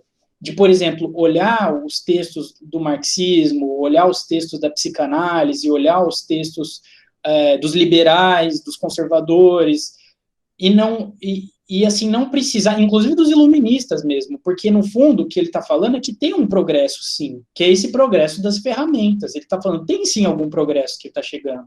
Então ele não está discordando com tudo do iluminismo, ele está discordando com grande parte, mas ele está enxergando no próprio iluminismo que ele critica, alguma coisa ali, fala, não, pô, isso aqui tem razão. Então, para ele, o modelo do intelectual cristão é aquele que não tem medo, justamente não temas, né? Então, você pode ler os textos de autores que você discorda, para ver se, porque o sentido está encoberto, você não resolve tudo, você não fecha tudo. E justamente, você tem que tomar cuidado com pessoas que fecham tudo muito rápido, inclusive esses autores, mas pode ser que eles tenham algo que você vai aproveitar. Pode ser que esses autores que você discorda tenham alguma coisa de bom. E você não precisa ter medo de ir lá e buscar e reconhecer o bom do outro. Olha só, que bem a ver com aquele projeto da hermenêutica fenomenológica, que é o si mesmo como o outro. Você olha para o outro e traz do outro para si. Isso é a forma de interpretar e trazer o que tem de bom, aquilo que você quer agregar para você, que você vê. Então, para o Paul Ricoeur, o intelectual ele tem essa abertura, tá? Então, eu só queria deixar isso claro, porque ele, por mais que ele critica muito o iluminismo, e com razão, ele vai reconhecer alguma coisa, ele vai falar, ó, tem algum progresso, alguma coisa a gente tem uma melhora mesmo, e é bom que seja assim, ele fala da criação, né, dessa aventura técnica. Então tem um bom ali.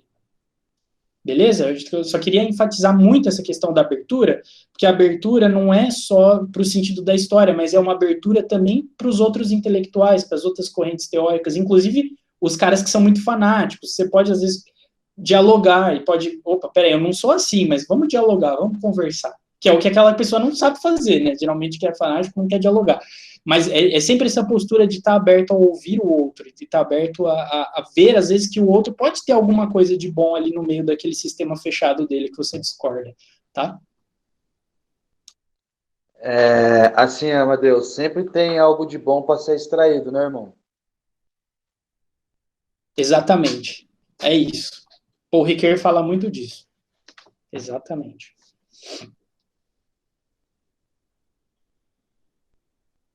Acho que temos 2 mãos levantadas. A Andressa agora quer falar mesmo ou é o Curca?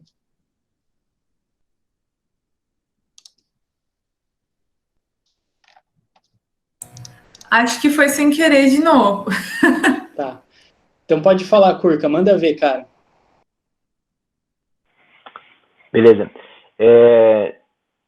Amadeu, tem uma postura que algumas pessoas cristãos têm, que às vezes é anticientífica, que é de assumir que não tem progresso no sentido de que o ápice da história já existiu em Cristo e na revelação das Escrituras, né? E que pode até existir um progresso, mas nada vai superar o que já foi revelado na Bíblia. E se em algum momento tiver qualquer diferença e tal, a gente fica com a Bíblia e não com a ciência, o que é particularmente algo que talvez eu acredite em parte, mas isso acaba motivando uma postura bem anticientífica e de se fechar, né?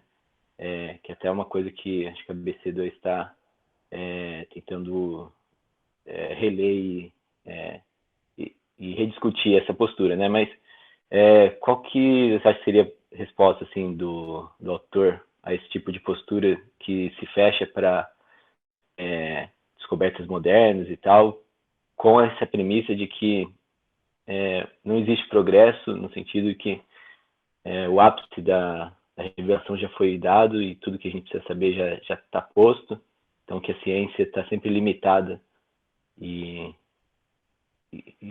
acabada, de certa forma.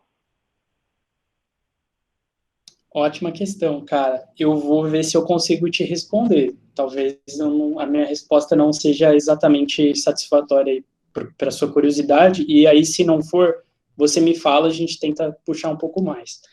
Mas eu tentaria te responder do seguinte modo, cara, que ele coloca em níveis separados. Essa é a resposta dele, é criar 3 níveis mais ou menos separados. Por quê? Porque o nível do progresso e da acumulação é um. O nível em que se vive a história da fé é o nível da esperança e o nível da ambiguidade. Então, você não aplica a resposta da escatologia cristã diretamente sobre o nível do progresso. E que cada um dos níveis, eles têm o seu sentido próprio. Claro que os 3, de alguma forma, se tocam, se misturam um pouco, mas ele separa, de certa maneira, justamente para tentar falar isso. Porque, por um lado, ele vai dizer que a história cristã, que esse sentido cristão da história, ele tem que ser vivido no nível da ambiguidade, tá? E não no nível do progresso. Que o nível do progresso, ele é dotado de uma outra característica, ele funciona numa outra lógica, que é aquela lógica da criação, é a lógica do mandato cultural, que Deus fez da vocação do homem, né, dominar sobre a natureza, transformar a natureza, e com isso dar nomes aos animais. Então, dar nome é uma atividade simbólica, não é uma atividade física só, então não é só trabalho material, né, que ele faz. Cuidar do jardim exige uma técnica, tá? Exige ferramentas, jardinar. Não é cuidar da selva, vamos lembrar, o Jardim do Éden, ele não é uma selva, ele não é a natureza virgem, ele é um jardim. Jardim precisa de jardineiro tem ferramenta, tá? Dar nome aos animais, então é essa coisa da língua, da linguagem, a linguística.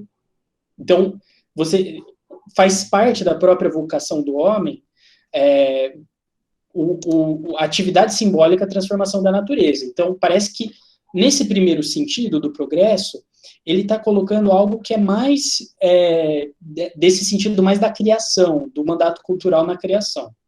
E isso é bom por si. E isso está na Bíblia. Por isso que não dá para você partir da Bíblia para falar mal de todas as ciências, de todo o conhecimento. Agora, o que ele vai falar é que o cristianismo, como eu tinha te falado, eu tinha colocado aqui no slide, ele não está fundamentalmente interessado nas técnicas e nas artes. Para o Paul Ricoeur. Para o Paul Ricoeur, o cristianismo está muito mais interessado no que as pessoas fazem com esse progresso técnico. Ele está aí, ele é a vocação de Deus, por um lado. É vocação de Deus você criar técnica, você criar arte, você criar teoria, você criar máquina, tá aí, isso faz parte. Mas o cristianismo, ele está interessado no outro nível, que é o nível do drama, que é o nível da ambiguidade, que é o nível da incerteza, das decisões, dos riscos, das ações. O que os homens estão fazendo com isso? Tá? E aí sim que entraria o sentido cristão da história, de como que a gente vive, perante como que a gente age, e a nossa esperança, que é o terceiro nível. Então seria o nível 2 e 3. De fato, existe uma separação, tá?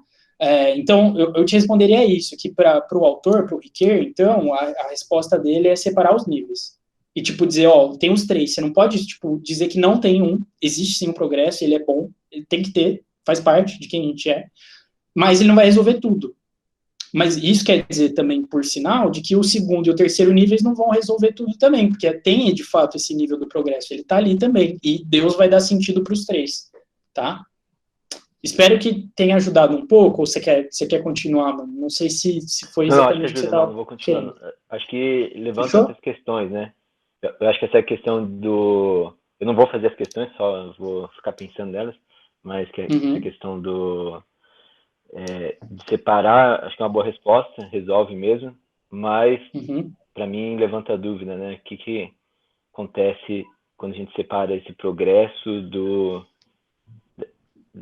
cristianismo, da revelação de Deus, né? Pelo que eu entendi, você está falando que a Bíblia dá respaldo para a gente de que isso é a vontade dele, que isso está acontecendo diante da permissão dele. Mas aí quando você separa, ou seja, você tira do domínio, isso é a mesma coisa que tirar do domínio de Deus, essa separação. Então o progresso não está no domínio de Deus. Tipo, a esperança tá, a ambiguidade tá, mas o progresso estaria fora? Acho que não tá fora, porque é o sentido da história. Então, ela não porque para ele a Bíblia não está fundamentalmente interessada no progresso. Não está interessada. Esse é o ponto. Legal. Tipo, então não é que aí a gente tem que se arrogar, falar assim, então porque a Bíblia não está fundamentalmente interessada no progresso, então a gente tem que cortar isso da nossa vida e dizer que isso não faz parte da história. Porque é justamente o projeto dele, ele separa os níveis, mas os 3 níveis existem no sentido da história. Então é o sentido da história, Entendi. Progresso, ambiguidade e esperança. Os 3 fazem parte do sentido da história, tá? Então você não pode tirar um dos níveis, mas você também não pode dizer que os 3 têm o mesmo interesse para a Bíblia. A Bíblia está interessada no segundo e no terceiro. Ela está interessada na culpa do Egito, está interessada na salvação e na redenção de Israel, está interessada na esperança que a gente tem, entendeu? Ela não está preocupada se a arte é pintura em retrato ou se a arte é colocar um urinol na galeria de arte e o que isso tem a ver. A Bíblia não está interessada, mas o cristão pode estar, porque o cristão ele vive como ator na história, entendeu? Tem uma separação. A Bíblia não está interessada, mas não existe só a Bíblia, existe um monte de outra coisa no mundo. E é bom que a gente viva essas coisas. Isso faz parte de quem a gente é. O Paul Ricoeur, ele fala em algum momento, ele diz que a revelação cristã, ela é para o ser humano inteiro, tá? Talvez você possa criticar que, de fato, talvez ele não junta muito bem tudo. É uma crítica que você pode fazer, com certeza. E eu não tenho o cacife para te responder de altura, cara. Mas, assim... Mas certamente eu acho que ele tem um ponto de que a Bíblia, enquanto texto, ela não está tão preocupada com... ela não está tão preocupada assim com a acumulação em si. Né? Então, o Samuel ele coloca aqui no chat, né? O mandato cultural, em suma, nos leva ao progresso. De uma certa maneira, sim.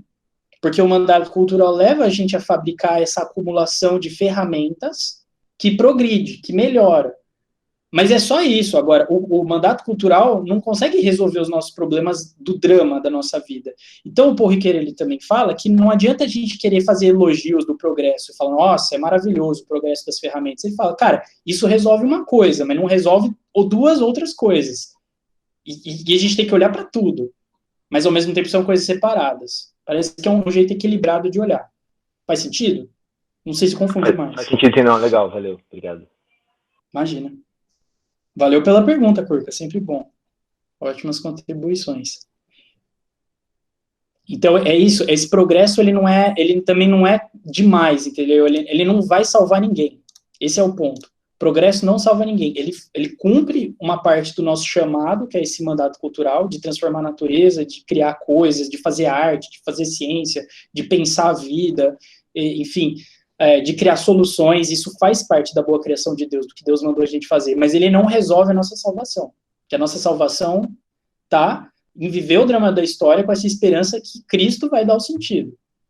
É a gente andar com Jesus, tá? Por isso que eu acho que é bem cristão o pensamento dele mesmo, assim, eu acho que é bem legal. O Tom tá com a mão levantada aqui, quer falar, Tom? Por favor, cara. Bom dia. Bom dia.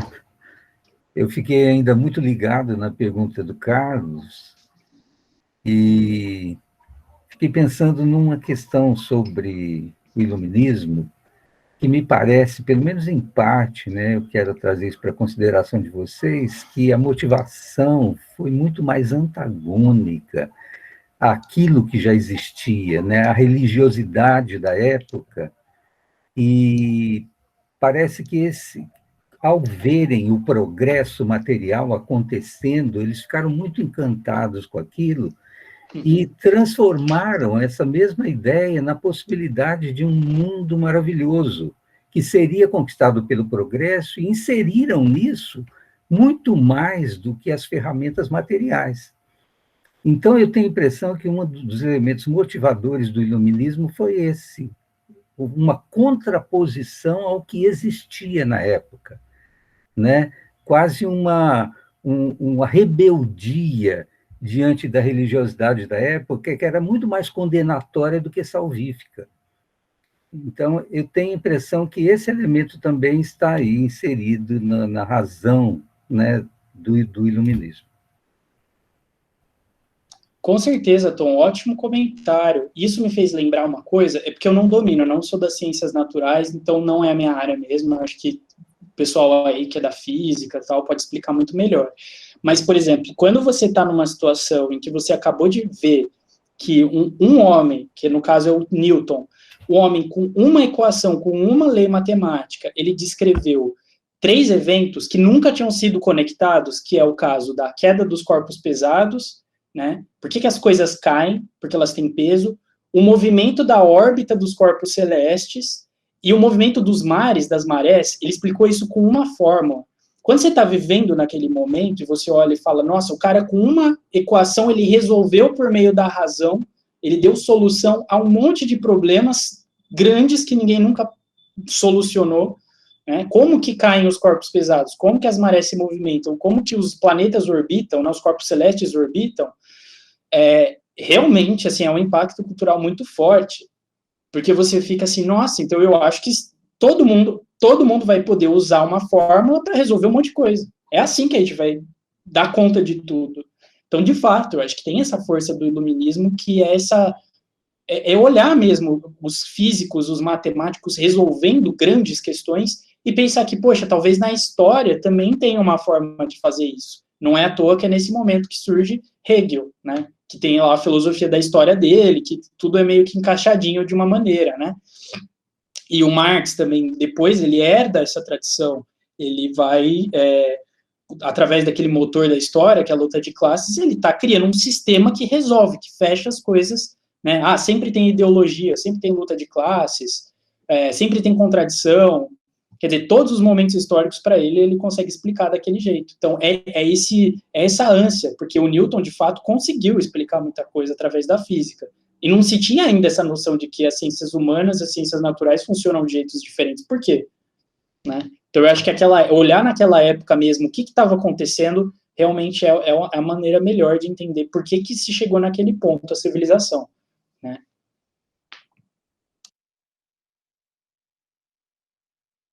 Peter Harrison na veia, hein, galera? Porque, olha, ele fala tudo isso aqui. Por isso que eu gosto tanto desse livro.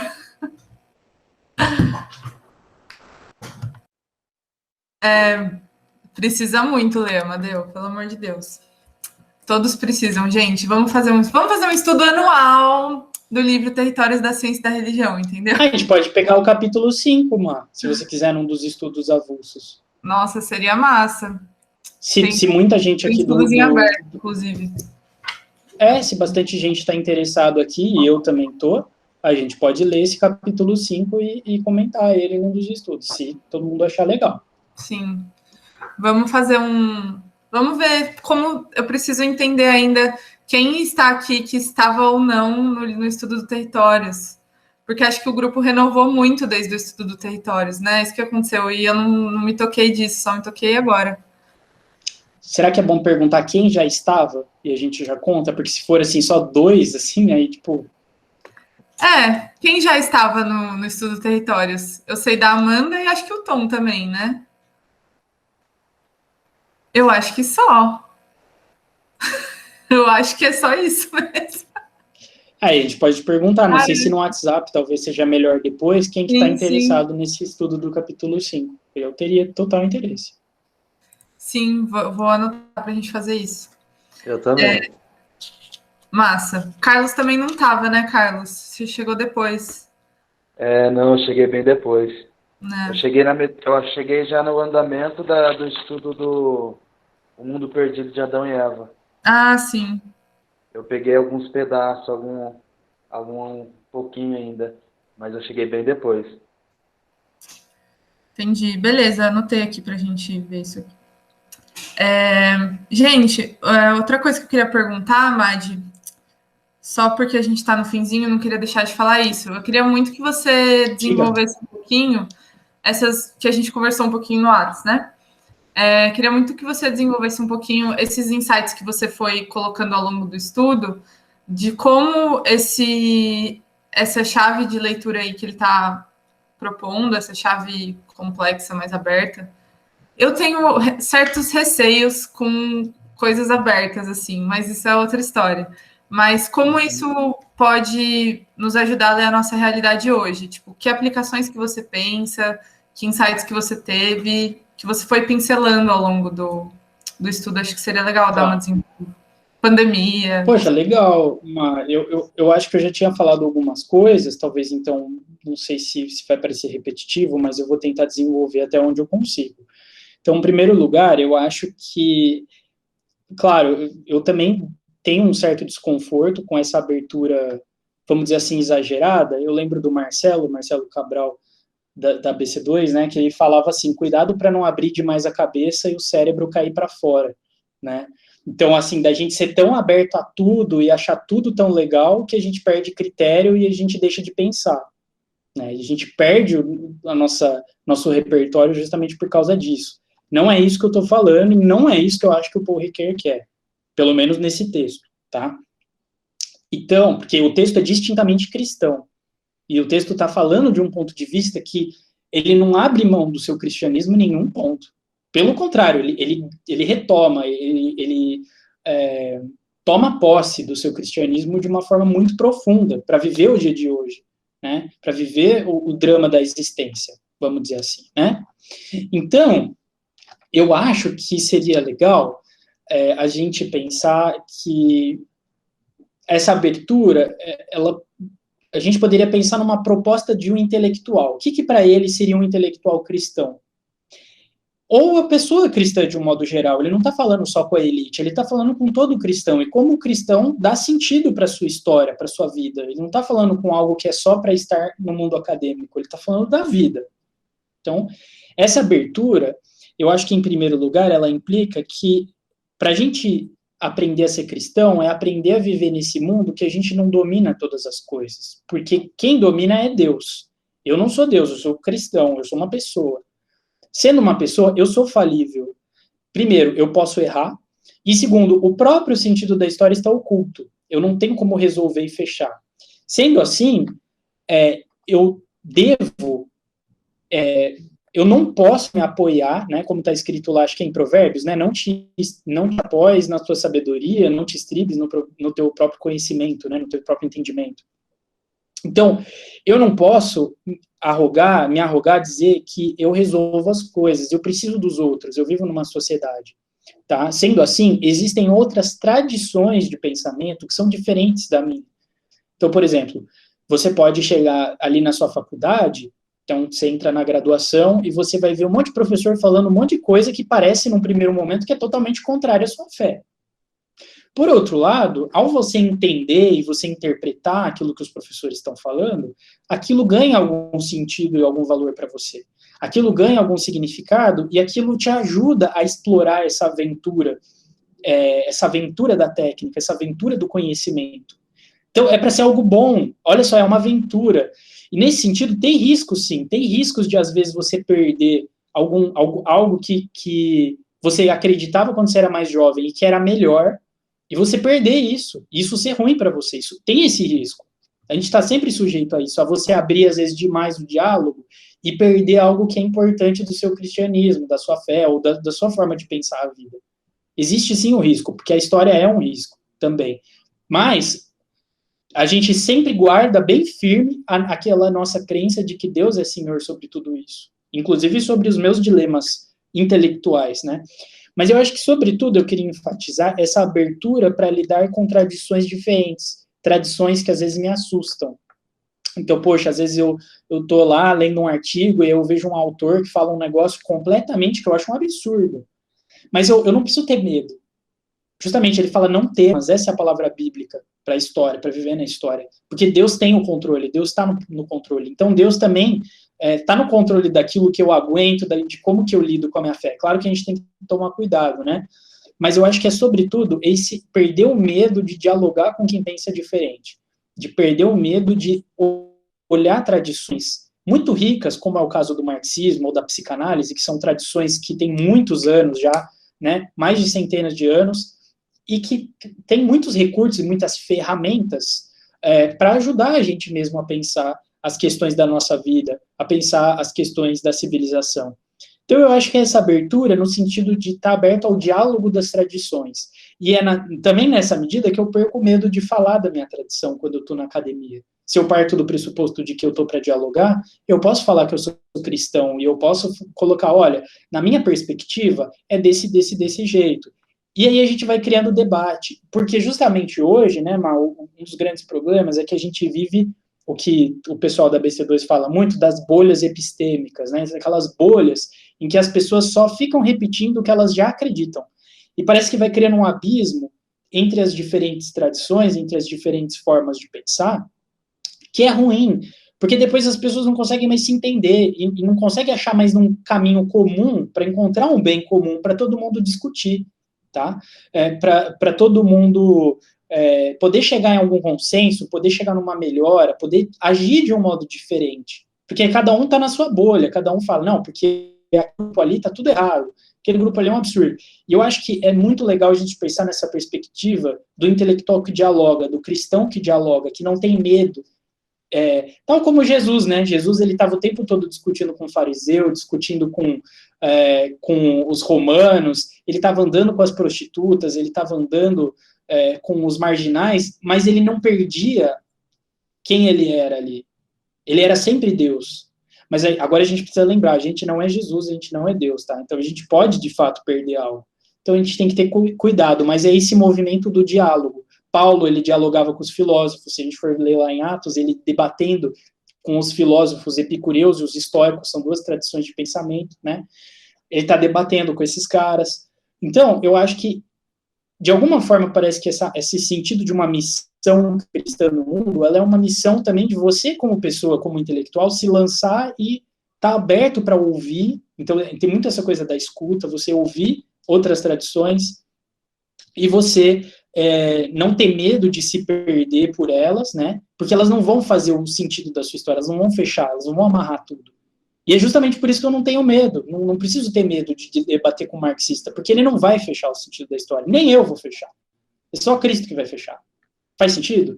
Então é essa fé, e eu acho que precisa de muita fé para ter isso bem firme, sabe? E você poder se lançar no diálogo, poder se lançar no debate, poder dialogar e poder levar a sério também os pontos de vista do outro, poder ver o que de fato tem de bom nos pontos de vista do outro, né? Muito bom, mano, muito bom. Queria só recortar essa sua fala e colocar assim na capa do nosso grupo. Tipo. Eu achei muito bom. Que isso, mano. Gente, o pessoal acho que já deu a hora. Eu queria muito que a gente tirasse um print antes de encerrar. Vamos fazer isso? Mesmo que uma galera já saiu, a gente fica com um registrinho. Então, quem puder ligar a câmera aí. Quem tira o print, Matheus ou Amanda, vocês podem tirar, porque aqui meu computador tá meio... Vocês conseguem? Sim. Tira eu e a Amanda para aí a gente ver qual fica melhor. Tá bom. Então, vamos lá. Vocês falam quando vocês forem tirar?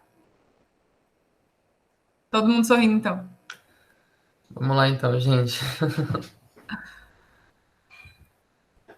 Pronto, deixa eu ver se ficou bom.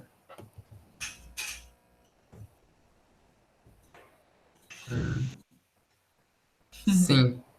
Ficou bom. Beleza. Amanda, se quiser parar a gravação, amiga.